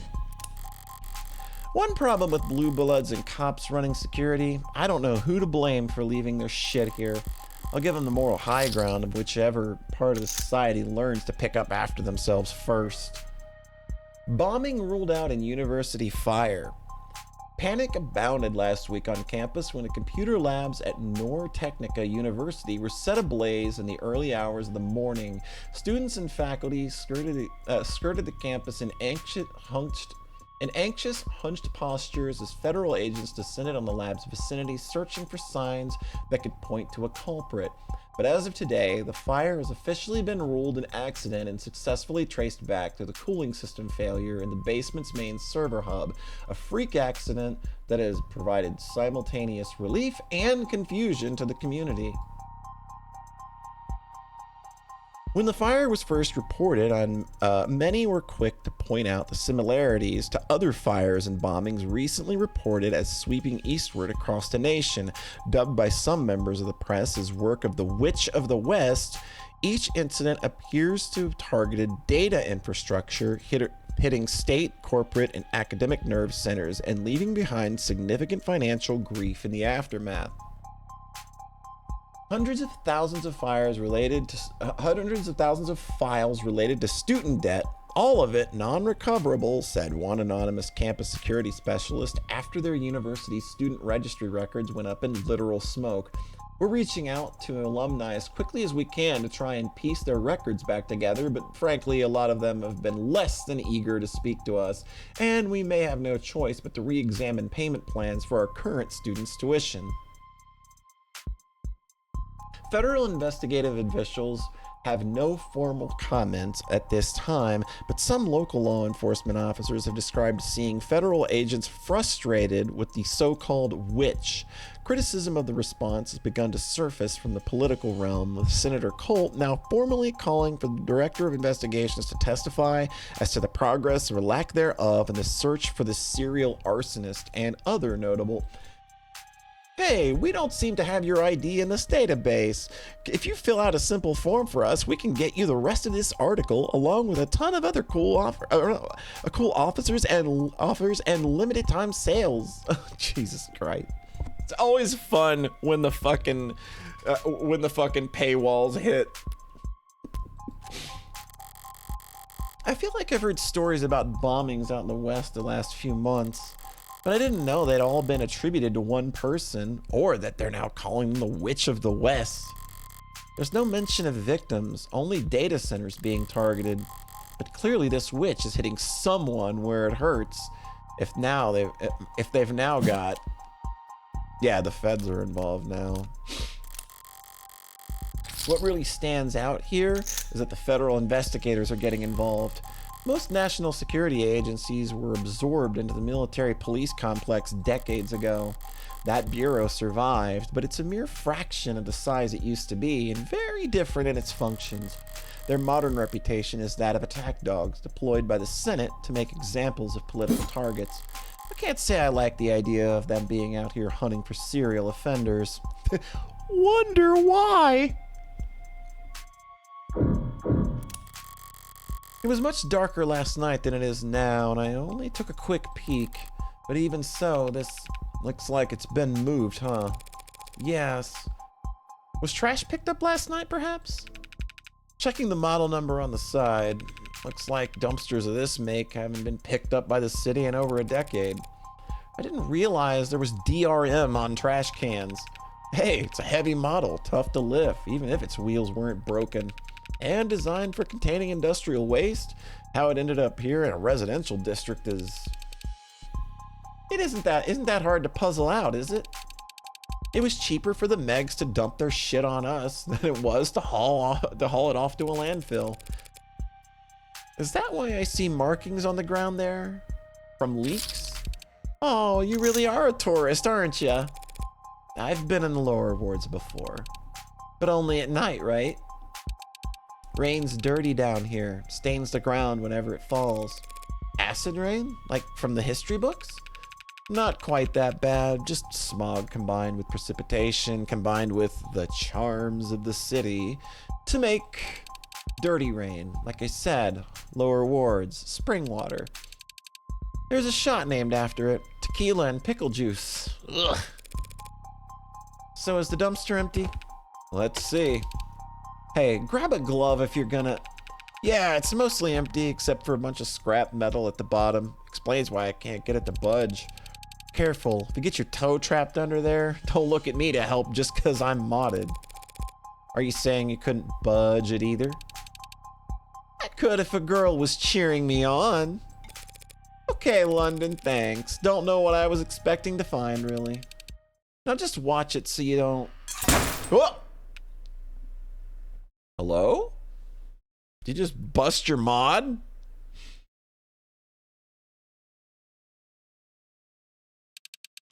Let the lid slam.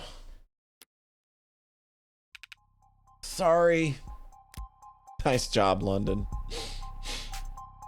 I'm gonna get a look at that evidence. Evidence.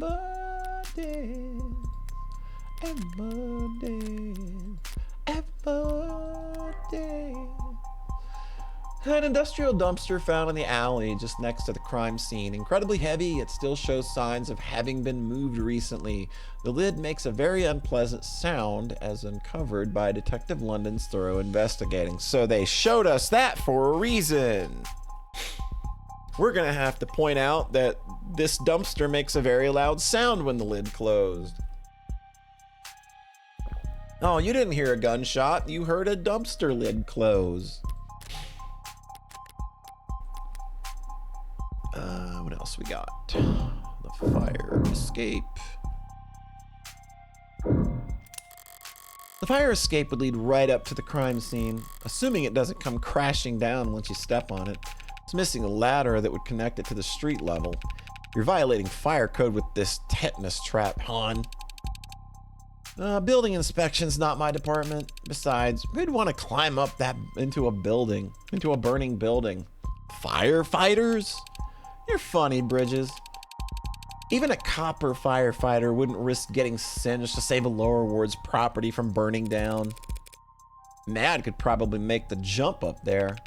Ads are heavy. If an android leaped onto that, the whole mess would probably come down on top of them. Yeah, modders are heavy too. Copper is a derogatory term for cops. Okay, fire escape. The fire escape connected to the room where the crime took place. Rusty and poorly maintained. It's missing the ladder and would normally let you climb up from the street. So one could only freely move back and forth between third floor room where the bodies were found and the second floor room beneath it.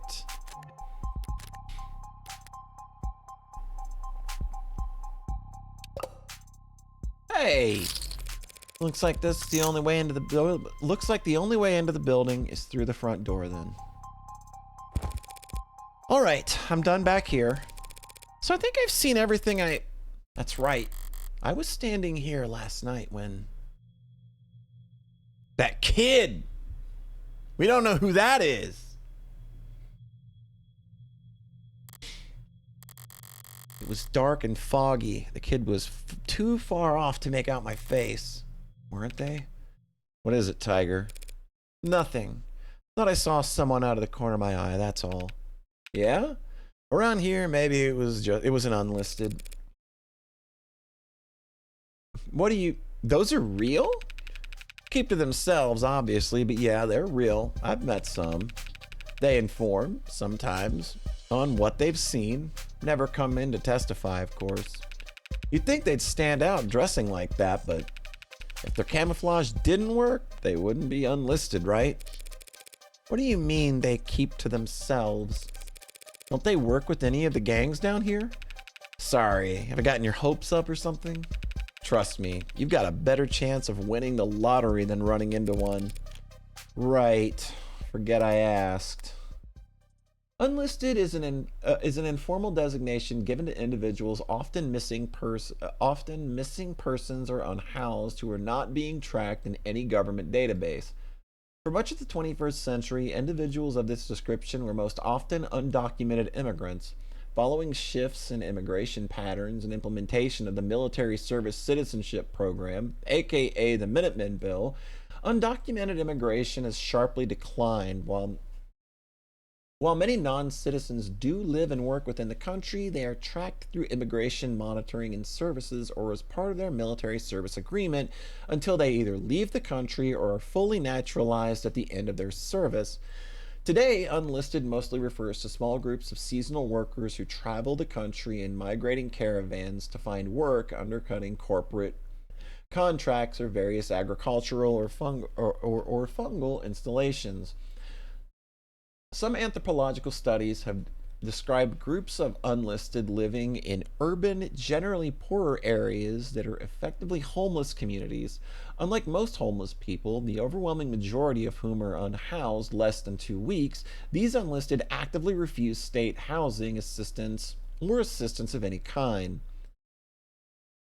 Concerns about malnourishment, illiteracy, extreme poverty, and rampant mental illness within unlisted population has, at times, spurred outreach programs that attempt to contact them, but by their very nature as unlisted, actual data on their quality of life or cultural practices is virtually non-existent, making most politicians hesitant to commit resources towards these cases.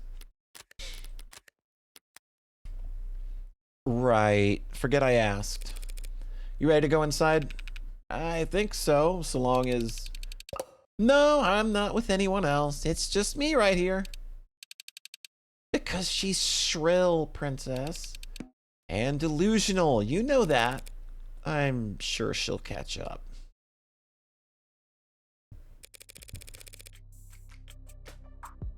So you were saying this used to be an apartment building. Somewhere between that and a long-stay motel, yeah. Blue Bloods didn't deviate from from that model when they took over. They call rooms like these vaults, places to stash away a lover, witness, debtor when there's too much heat. You've gone through all these vaults, I take it? Sinus helped us with that last night. Yeah, bringing around master keys, clearing out every possible hiding place. Didn't find a red-handed killer hiding anywhere, did you? Sorry, no. So is this the Blue Bloods' forte then? Securing people, places, and things? You could think of it that way. Guess I always assumed gangs made their money through drugs. Well, the Blue Bloods do deal here and there. But narcotics has been a rich man's game ever since the CDCA rolled in. think we ran a CDCA before. The Contraband Decriminalization Acts. Yes, I'm pretty sure we read about this before. It sounds familiar, so I'm not gonna read it. Red right hand blares in the background. If you have the funds to ride the gray wave that the House Icaria does, and you can make a killing.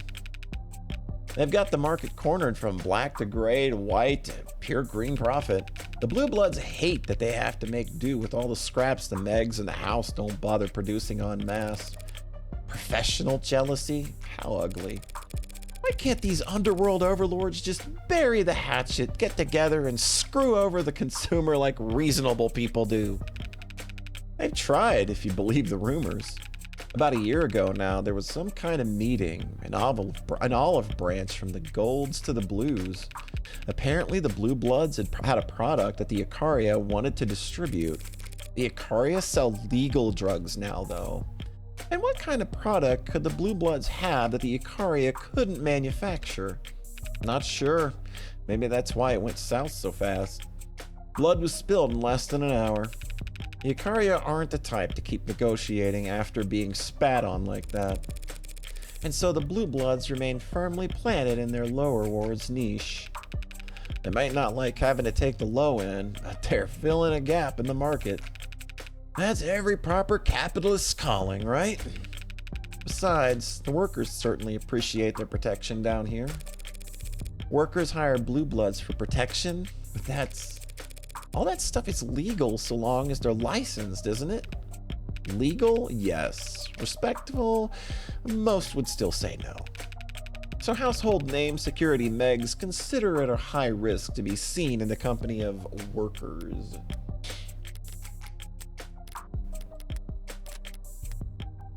Worker is shorthand form term for sex worker, generally used to refer to individuals who are legally licensed as such, as opposed to those who are engaging in sex work outside of legal guidelines.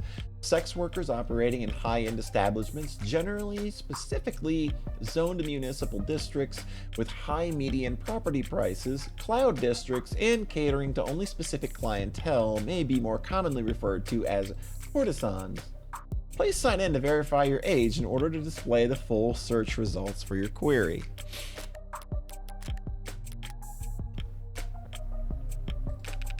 Doesn't help that their average board member is easily pushing 60 years old.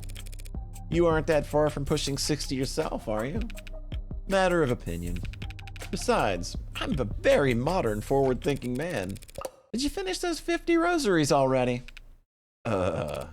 Right. And the Icaria, they don't, compete in that market? No. People at the Icaria Heights might patronize a courtesan or two from the cloud districts, but they'd never lower themselves to work alongside one. Hypocrites. That much I understand perfectly. The hypocrisy is the appeal for them. The rules don't apply to me. You couldn't ask for a more pure expression of power. God, ain't that the truth?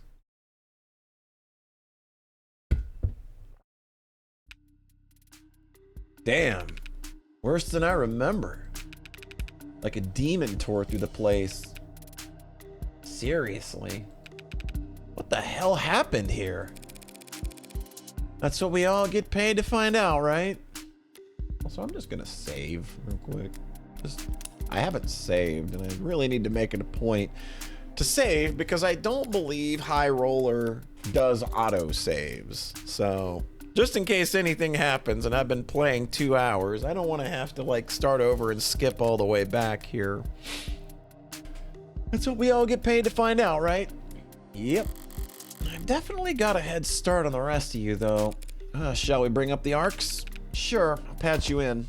Allow me! If you're needed on the phone, Miss Han, please don't let me keep you there. Keep you here? Nonsense, I've got all the time in the world for you. Everyone's treating me like royalty today.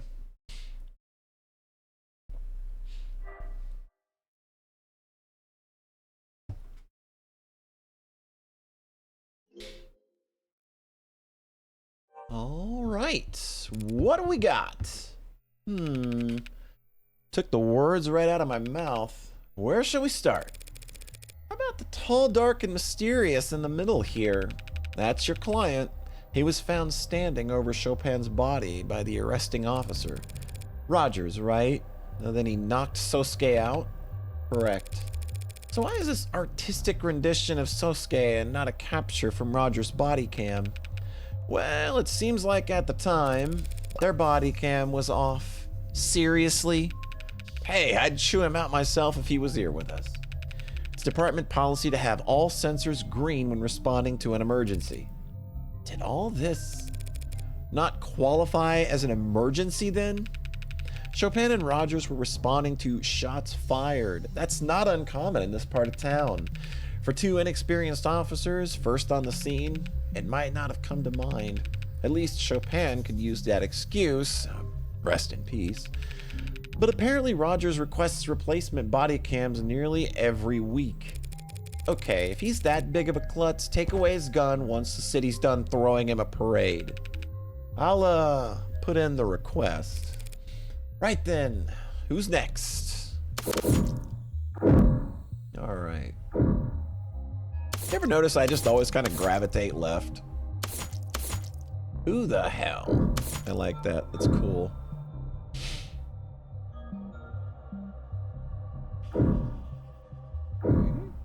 Hey, you guys want to pull? We have a pull prompt here for all you pullers out there in chat.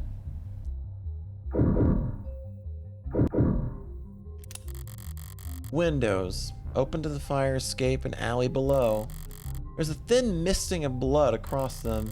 Got a good guess as to who it belongs to. This is where we found Creek, leader of the pod. Ballistics tell us the shooter was standing in front of the desk. Near where my client was found? Your words, not mine. No tug, we pull on that grind. Pull squad, the pull squad's pulling up. You ain't gonna ever be ready when the pull squad pulls up. Nasty slug burst in his chest, blew blood out the back to the windows behind him. The open windows. Hell of a spread. Yes, it is. Did someone open these or? No, they were open when we secured the scene. Any fingerprints? Plenty on the handles here from Creek and his pod. That's where the handles are. Something wrong? The windows at the scene of the crime, positioned behind Creek's desks, open to the alley and the fire escape. Blood spatter across the windows has, through forensic analysis, been traced back to when a Magus shell split inside Creek's rib cage, spraying blood and viscera behind him. Fingerprints on the handles match Creek and the rest of his pod. Something wrong? Definitely. But how the hell could I explain why I know that? No, sorry, I guess I'm wondering about the keys around his neck. In the arcs. Oh, well, one was a master key, could unlock any other door in the building. The other key we eventually paired to a small safe on his desk. Empty, though. Suppose that's all irrelevant, since he apparently died with the keys on his person. Yeah, it caught my eye too, to be honest, but not every detective's instinct pans out. So who was this guy? Curious? Only professionally. I don't care what he was before I killed him. Criminal records dating as far back as goes, sealed when he turned 18. What makes you so sure he was a juvenile record then? The more experience these guys get, the more time in between their arrests. Pattern I'm seeing, he was pretty damn experienced by the time he was of age. You trying to compliment him? I was trying to insult him, Han. Anything you'd like to add? Nah, nothing I want to say in front of you two. If you want to say a few words, the detective and I could step. Only words I have are for his killer. I'll deliver them in person or not at all. Fair enough. Do you have any idea why someone might want to hurt this Creek fellow? That's not funny. That dog you're defending?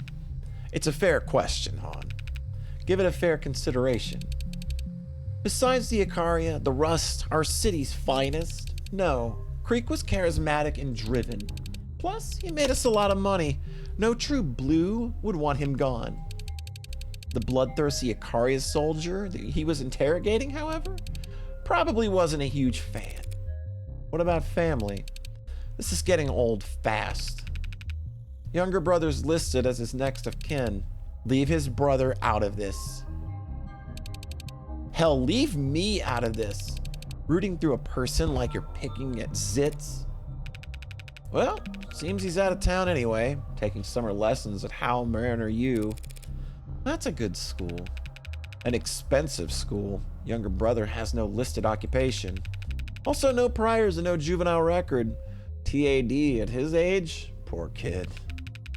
Pills for that cost an arm and a leg. Creek must have been sending him. Detective, did you just leak the confidential medical data of a non-suspect to a third party? Hey, you don't have to report. How about I buy you an ice cream or something? Bribery too? You're digging yourself pretty deep. Is it still bribery if I'm the government official? God damn. Oh, the dialogue just keeps getting good, man. It just stays so good.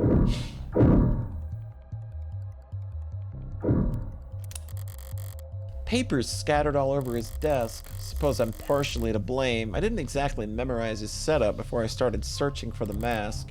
What's this? What'd you find there? A note?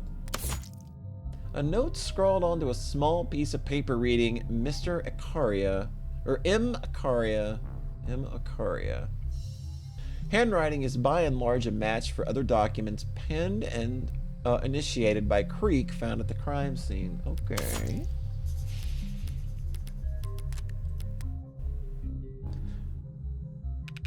Looks like Creek's handwriting from the other files I've seen. M. Icaria. Looks like M. Icaria, actually. Yeah, they actually got it wrong. Didn't catch that at first. Icaria. So Makoto? I mean, I'm gonna guess that's Makoto anyway. He's dead, London. I was gonna let the spelling mistake slide. Right, sorry, but M? That's gotta be Makoto, right? You know Makoto? I know he's the Icaria's heir apparent. From what I hear, he's an appropriately frightening young scion. He's, kind of a dumbass. He's really quite something. But why would his name be in Creek's desk?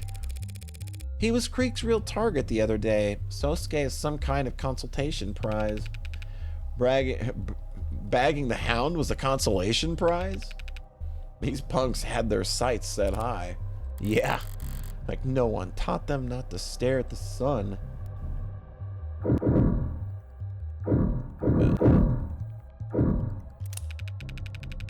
I'd advise you to brace yourself before opening the autopsy photos for this one, counselor.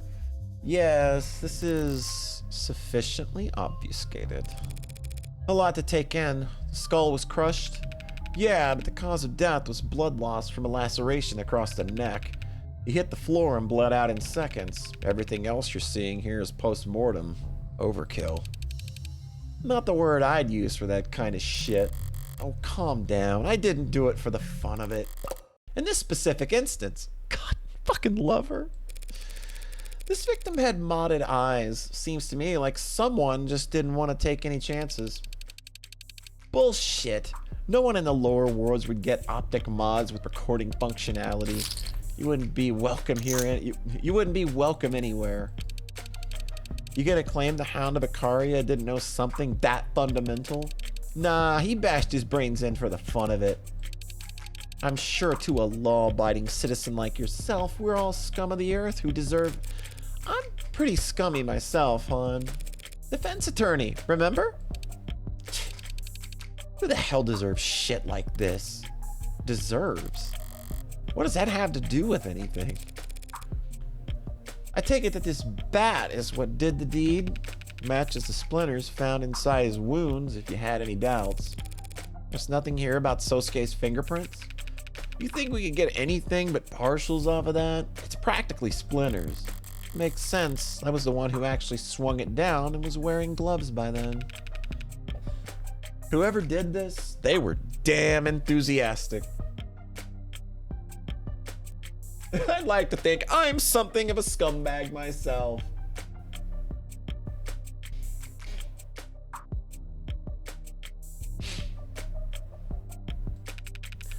You know how hard they'd have to swing to crush a skull, to break the bat itself? I can imagine. A cheap wooden bat used to bludgeon Trey's skull post-mortem, splintered beyond repair during the bludgeoning. Fingerprint analysis has proven inconclusive, returning only partials.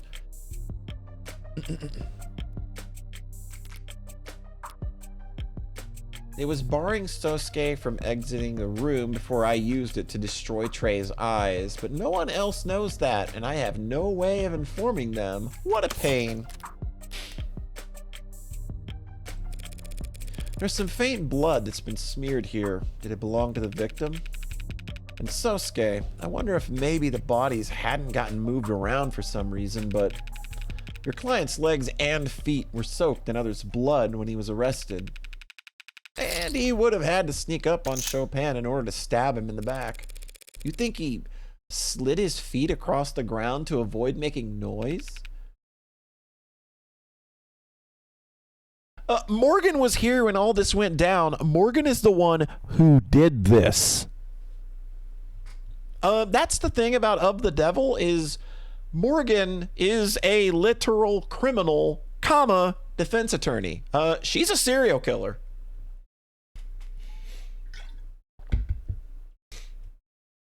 Yeah, this whole bloody mess, other than the cop, she killed the 4 dudes that were here, but the cop, we have no idea how that happened.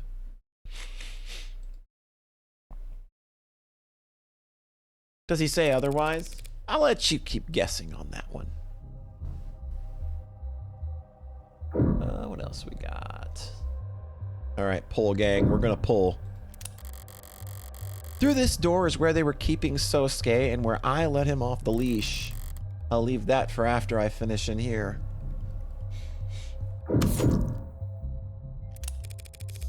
Blood loss from the neck, even I can tell that much.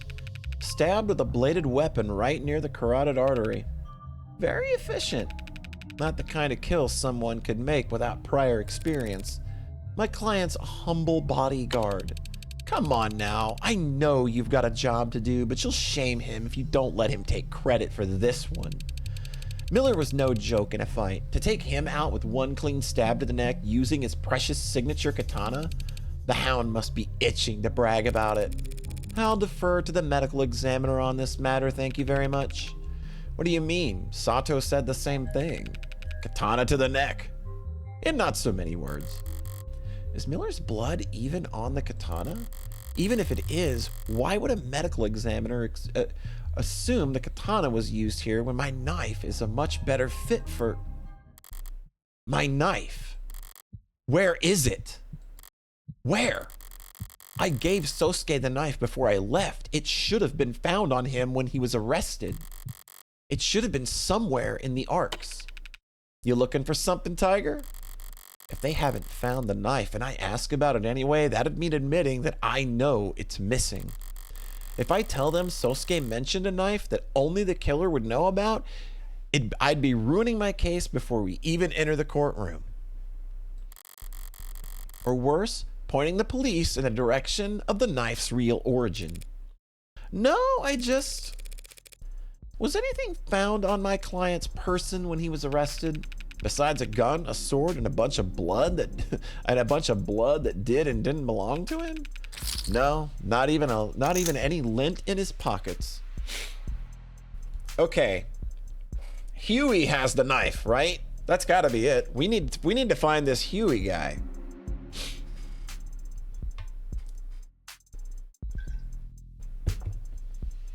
I think that's the only way it makes sense right now.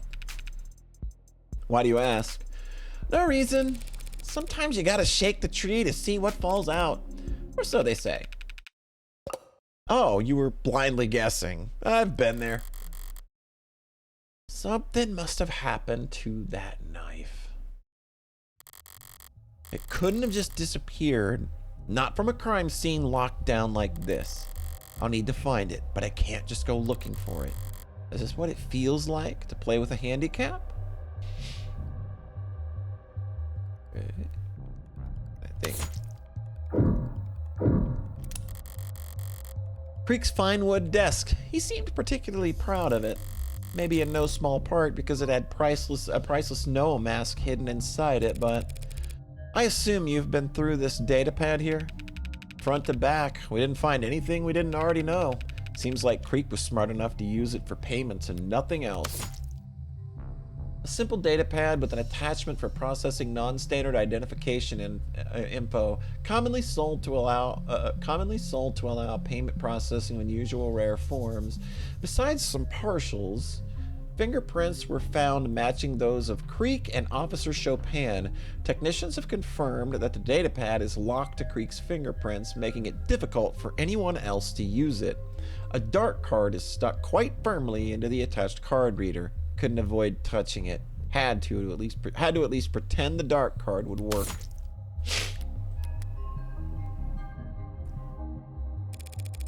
How'd he manage that? Even gangsters need spreadsheets. Hence the paperwork you see scattered about.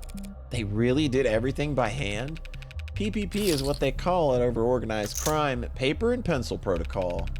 Helps the Orcas keep their books off the books. Or at least in a format that's easier to destroy should push come to shove. Did you run checks on this credit card that's jammed in here? I'm not surprised you don't recognize it. That there's a dart card. Wow, tell me more. Wow, tell me more. It's an untraceable wallet in the palm of your hand. I would hope any wallet could fit in the palm of your hand, detective. But you really can't find the owner? Can't trace any of the transactions? Most we can tell is the datapad has registered calls to dart card networks around 9:40 p.m., but it timed out. What does that mean? The transfer didn't go through. Either someone got cold feet or they forgot their password. Happens to the best of us. By the way, why has this cloth been flagged? Not sure. Forensics didn't find any blood on it. Who flagged it? Lady Rockford herself. Uh-huh. Well, if she's doing things, there's obviously got to be a reason for it. She's super smart. She would flag this for a reason. Could be that she fat-thumbed it. Yeah, I'm sure it's nothing. Okay. Who the hell are you, really? Why are you lying there dead right in the middle of my crime scene? That was Tariq Chopin, as you might guess, a patrol officer and the son of two loving fathers, who strongly emphasized to the chief of police that their desire to see justice done. Reyes wasn't exaggerating about how he died, run through from behind with a sword. So he would have been standing in front of the desk when then he was impaled. Then he collapsed to the floor face first, and the sword got stuck in the ground. Bad luck for the attacker, I suppose.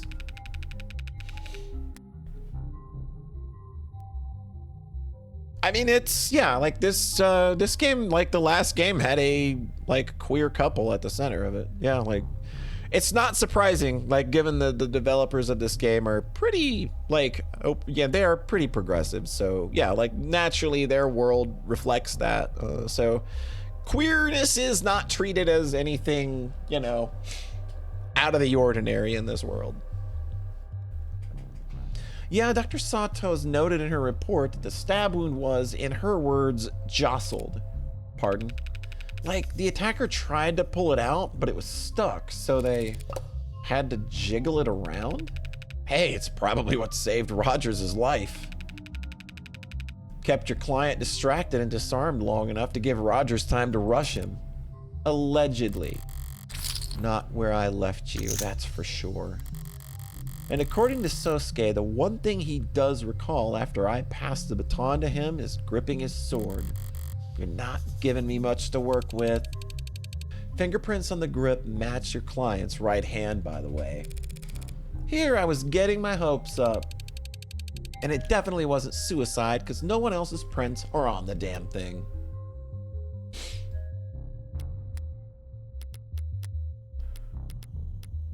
Dark card, a physical card key begins the authentication process for accessing funds located in a cryptographically secure account.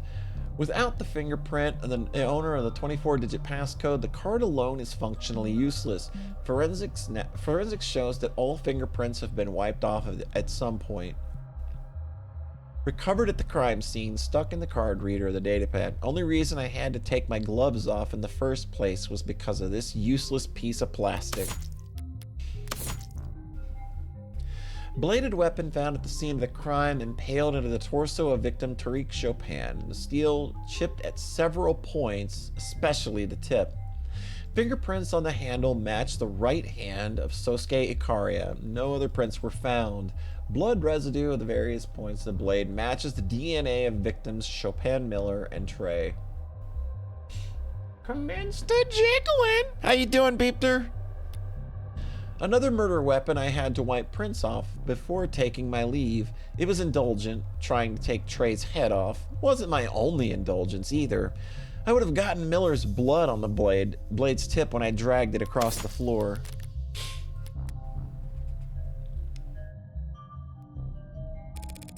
I ruled out suicide once I saw he was stabbed in the back, thank you. There are papers scattered underneath the body. Did I knock them off the desk at some point? Maybe when the tall one hit the ground. Or maybe when I was swinging the bat down on... Hang on. What kind of paper is this? I can't read a word. Really? You should get that looked at. My vision's 20/20. What am I looking at, Miss Site Manager? Those docs are internal business, ma'am. Nothing to worry your pretty little head over. How do you know they're internal business if we can't read them? You've really never seen red ink before? Never heard of it. It's a corporate information security protocol. Files with special flags trigger specific print commands if you try to make physical copies. Makes it use some kind of special ink. Try to take a photo of it and it comes out a bright blur. Paper special too. Too much heat, humidity becomes illegible. A corpse bleeding out on top of you is a lot of heat and humidity. So these documents contain confidential data and the blue bloods wouldn't want getting out. What do they say in the movies? I can confirm or deny that. And if I subpoenaed the data, do your worst. We've got lawyers too. And unlike your client, they've got all the time in the world to stall. Besides, you and I both know exactly what the hound's motive was. And it isn't written in these pages. It's written all over his busted up face. Sure. But you won't mind if I copy down whatever I can anyway, right?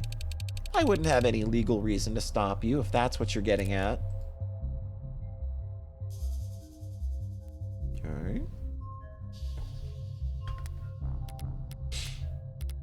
Red Ink Tech. Red Ink is an information systems security protocol whose name becomes synonymous with anti-dissemination technology in general. While different organizations will make use of different technologies to achieve their data security goals, the original system's core principles are still widely taught and practiced in business administration courses around the globe. First developed as a mid-21st century amidst widespread concerns about hackers' newfound capabilities after the third net code leak, Red Ink practices emphasizes the vulnerability of digital systems and espouse the relative reliability of physical documents, printed or even handwritten information that cannot be changed or stolen except through in-person action. More broadly, Red Ink systems are designed to minimize time that critical information spends changing hands. Critics of the teachings thus claim it is antithetical to cooperation between peers and leads to siloing of information. Red Ink is also commonly used to refer to any kind of printed text material that incorporates anti-piracy measures. Common examples include anti-photocopier sheen gloss, paper that degrades outside of extremely narrow moisture conditions, cipher encrypted text based on extinct indigenous languages, and sleeper marks, printer machine codes left in the corners of documents that are invisible to the naked eye but are unique to individual printers.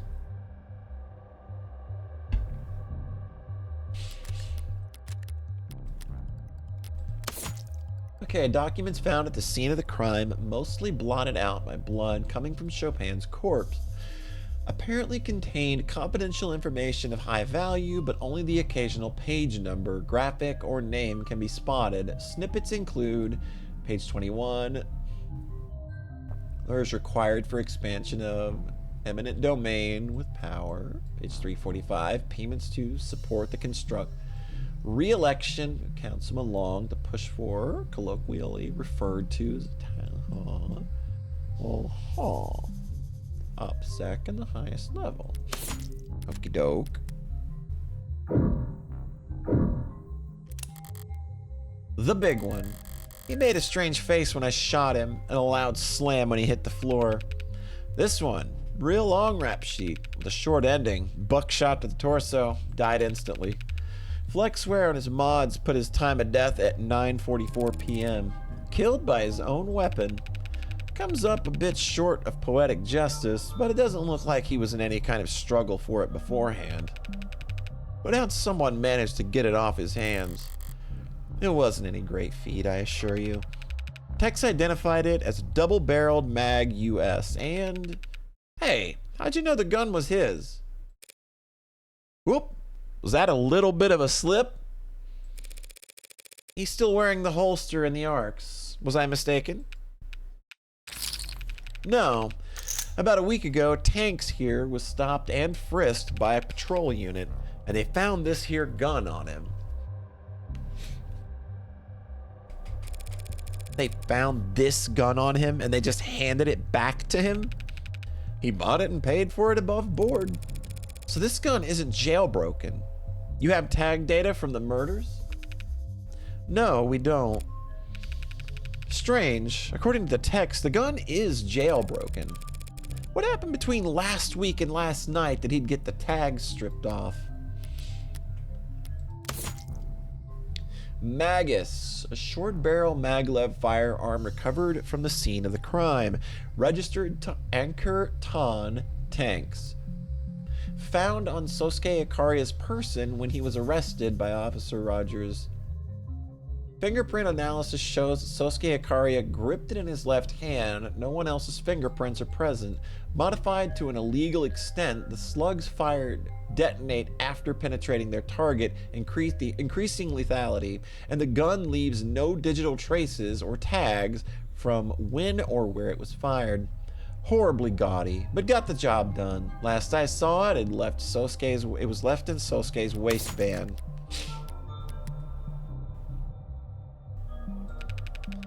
Something that made him think his piece would see action soon. Okay.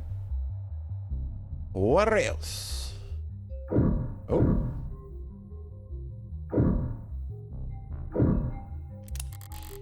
The screen. I turned it on to distract Tanks long enough to grab his gun, and I remember choosing not to turn it back off. Interesting setup. Powerful setup. It was blaring when we arrived. The sound system, I mean. One of the CS techs is a real audiophile. Said it broke her heart how loud they must have blared the speakers all the time. "Where's it out?" she said. The sound system found at the scene of the crime, according to the ARCs, the system was still playing music loudly by the time the crime scene techs started scanning the environment. It really was giving me a headache when I turned it off. Don't enjoy having to turn it back on before I... didn't enjoy having to turn it back on before I left just to leave no trace. I wouldn't count on Orcus to value the longevity of their tech purchases. Okay, looks like that's everything in here. Well, I don't envy either of your workloads. It's a mess in here. It's a lot of blood, that's for sure. I'm impressed you haven't gotten nauseous, miss. I'd be right at home here if you I'd be right at home here if you all weren't poking your noses around. Shoot, I just remembered. I'll never hear the end of it if I don't check in with my partner after saying I would. You too good to keep going if I step out to make a call? A call? Is your partner your mom? And is your mom blind? Send a text. Thanks for your understanding. Maybe he was the one with the weak stomach. You be sure to let me know if you're feeling faint. I can keep going. We're nearly finished anyway. I'd stick to the arcs if I were you. Nothing behind that door that's better seen in person. You've been such a gracious host up until this point, Miss Han. Why the cold feet now? It's ugly in there. Uglier than this? Different kind of ugly, then. It's all in the eye of the beholder.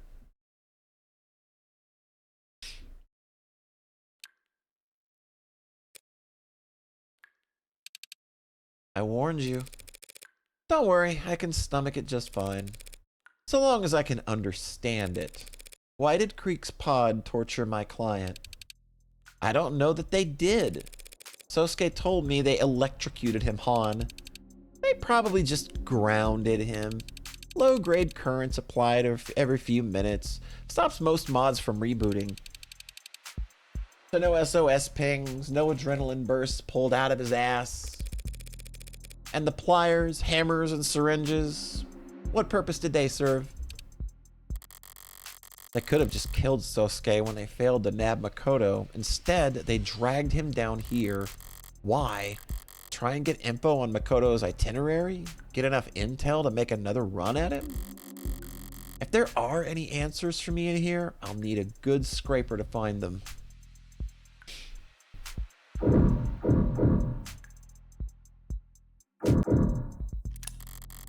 It's water, cold enough that the condensation's on the outside of the bucket.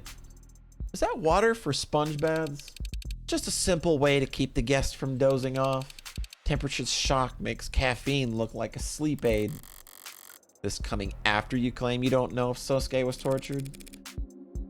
You know what that other bucket's for then?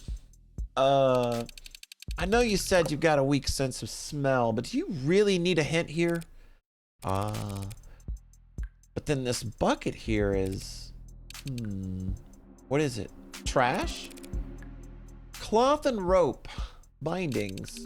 Or bandages. See? They were nursing him back to health.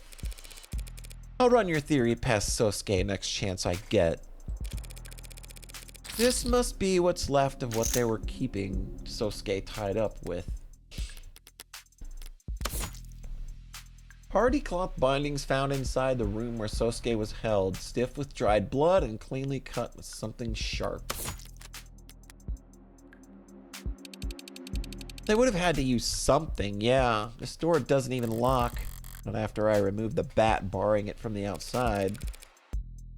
So he was brought here, tied up, questioned. Then he breaks out, bursts into the next room, cuts up 2 of his captors, and then blows the other 2 away.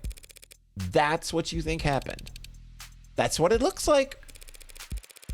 And then what? Chopin runs in, turns his back on a violent criminal. Don't strain yourself trying to make it sound improbable. Cops are dumb. If the Hound crouched in a corner, he'd have his chance soon enough. Hell, he probably just played dead. Walking into that scene out there, you'd think some patrol officer would go around checking for pulses? Why would my client go to all the trouble to get the jump on an officer? Why not just run away? Hell, why not ask him for medical treatment? Because he was standing in the middle of the 4 men he'd just killed. Ugh, I know that Sosuke had no logical reason to attack Chopin. But so what? Even Sosuke himself says he would have been acting on instinct. Would instinct tell him that Chopin was between him and his escape? Has all this blood been tested, Miss Han? Enough of it has. Besides Sosuke, who else would it belong to? That's a bit lazy, but it's not as if there's more here than the last time I visited. Sosuke really did lose a lot of blood. By the time he stumbled out of here, a stiff breeze could have been enough to knock him over. Is he really such a badass that he still managed to take out a police officer before he'd even noticed?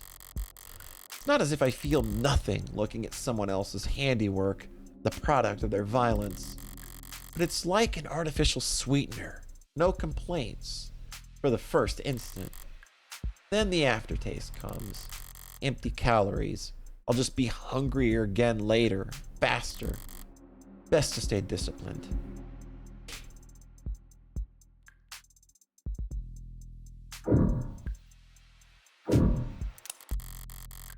Hypodermic needles, probably not packing anything healthy. Sosuke better hope they were at least sanitized. I'm not sure Sarah can treat an infection with gauze and rubbing alcohol alone. But those needles there? The design of these needles seems a little odd. Well, someone will tell you sooner or later, so... They're projectiles. Load them into a gun and fire away. Sosuke was captured by men wielding needle guns. Projectile hypodermic needles recovered from the room where Sosuke was being held. The contents within matched the non-lethal anesthetics found in Sosuke's bloodstream at the time of his arrest, though other needles were found containing stimulants and drugs commonly marketed as truth serum.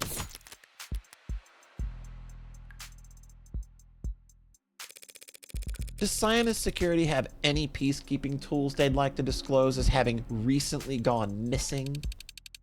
You're cursing up the wrong pipe. Creek could find tools all on his own, and we're not that kind of operation. An operation where the right hand doesn't know what the left hand is doing? Or like the right hand's just been washed, so if you have to handle some garbage, Sionist is that legitimate.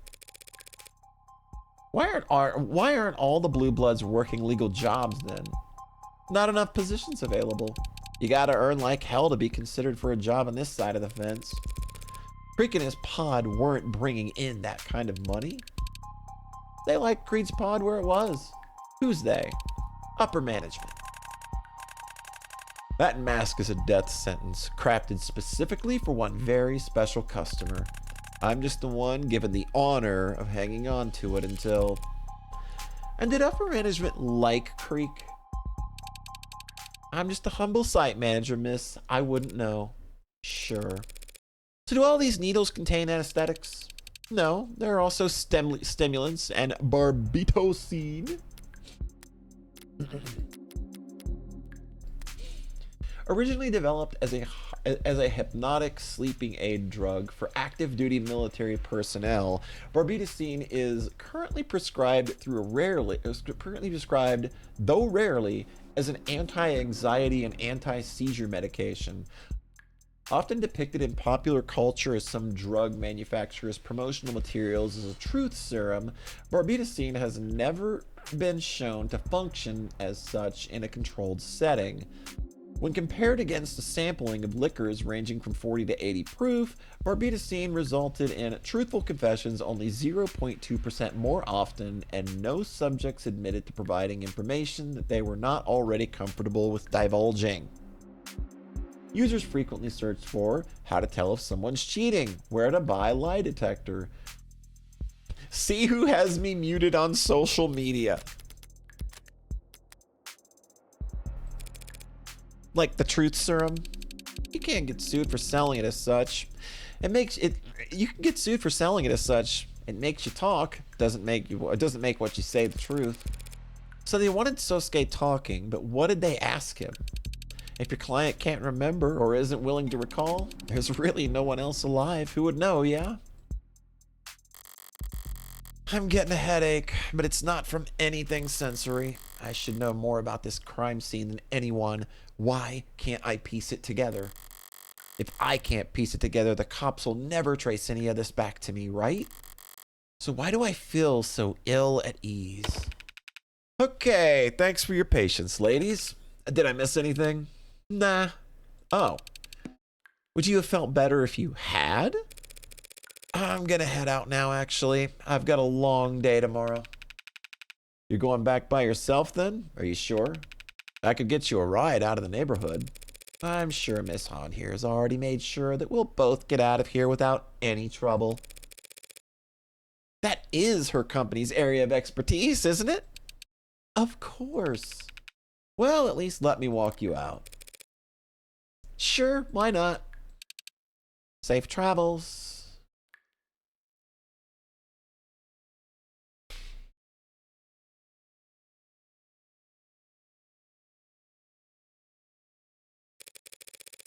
So, Detective, there's something you didn't want to talk about in front of the professionals at Sinus Security?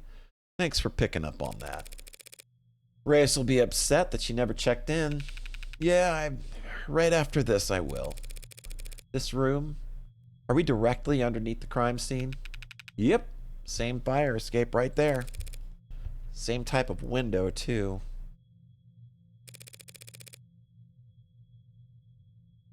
Has this room been scanned into the arcs? Yeah, but no one found anything noteworthy, except Sinus being sloppy. So what were you actually doing when you left Han and I back there? Something Han said earlier about how no true blue would wish harm on Creek. Her phrasing stood out to me, because it implies the existence of false blue bloods.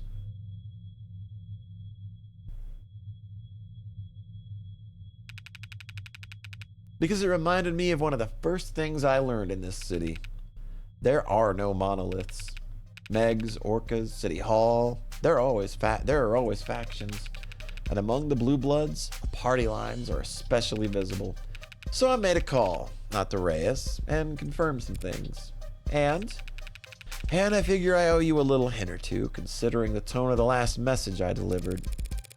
That message warned me not to broaden the scope of my investigation. Getting hints from you might be self-defeating. Not these hints, trust me. So what faction did our pal Creek belong to? The Youngbloods, opposite end of the compass from the Old Guard, the conservative Blue Blood leadership. All of them older than 70, some of them pushing higher than 90. Han said Creek was too useful for anyone to want dead, but my sources don't agree. Creek talked, said things aloud that others only whispered. Ambitious, charismatic, up-and-coming, and young. Could easily see him being very unpopular with all the wrong people in the Old Guard. Well, that's interesting info, Detective, but it doesn't exactly flip this case on its head. I already know who killed Creek. The police have already decided it's Sosuke. Learning that he had some occupational hazards will hardly convince the jury otherwise. My client's the one standing accused, and everyone already knows why Blue Bloods and Ikarias would want to kill each other. Do you? They're rival gangs. They hate each other. Do you know why? It's the same reason all the Blue Blood leadership is ancient while all their muscles made up of orphans and delinquents. 30 years ago, the Ikaria betrayed their peace with the Blue Bloods, started killing them. And they didn't stop for days. By the end of it, every single member of the leading Blue Blood families was under the age of 40 was dead. Well, I can see how their kids would grow up to hate the Ikaria, yeah. You're not getting it, Tiger. Their kids didn't grow up at all. If that's the case, how are the Blue Bloods still around? For one thing, the Ikaria had bigger fish to fry. This was right before the Red Decade. They spent every second of the next 10 years positioning themselves so they could come out the other end as Neobility. Second, what remained of the Blue Bloods found a new niche to fill. Taking in delinquents furious at a country driven off a cliff by adults before they could even get a chance to vote. Blue Bloods swelled their ranks to new heights by looking out for the little guys during those years, in exchange for favors down the line. Lastly, and most importantly, they survived because they still had hope. You serious? I am. It's a powerful weapon. Hope for what? Hope that the Ikaria had missed one, that they'd fled the country. Hope that a promised heir would grow strong and return one day, a triumphant little lord with overflowing riches and overwhelming power. Sounds like a fairy tale. Those endure for a reason. Well, now you know. A warning to watch where you step isn't exactly worth much if you're fumbling around in the dark. Fairy tales and warnings. What's up?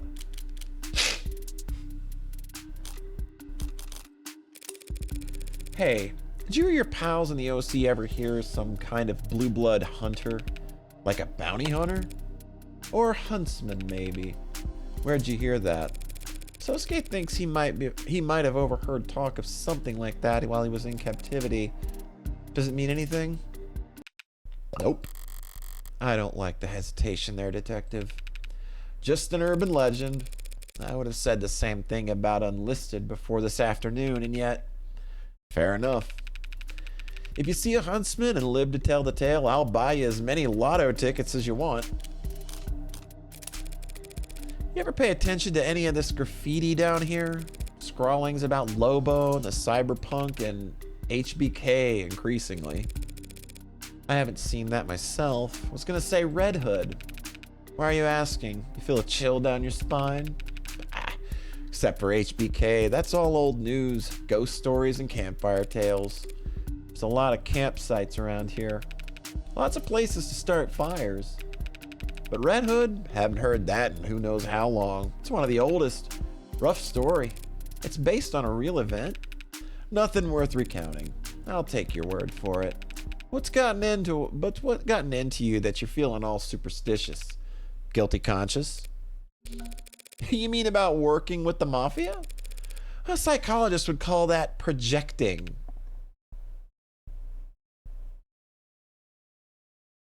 Your favorite of the devil character, Shawn Michaels. I guess Morgan is an Undertaker of sorts. I'm gonna smile and pretend I get that reference. Too far? Nah. Didn't feel a thing. I don't know why I asked, really. Guess I've just had an odd feeling all day. Like deja vu?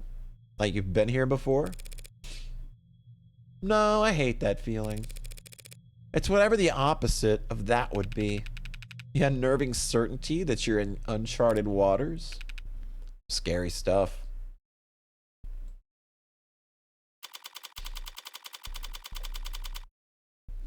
Alrighty.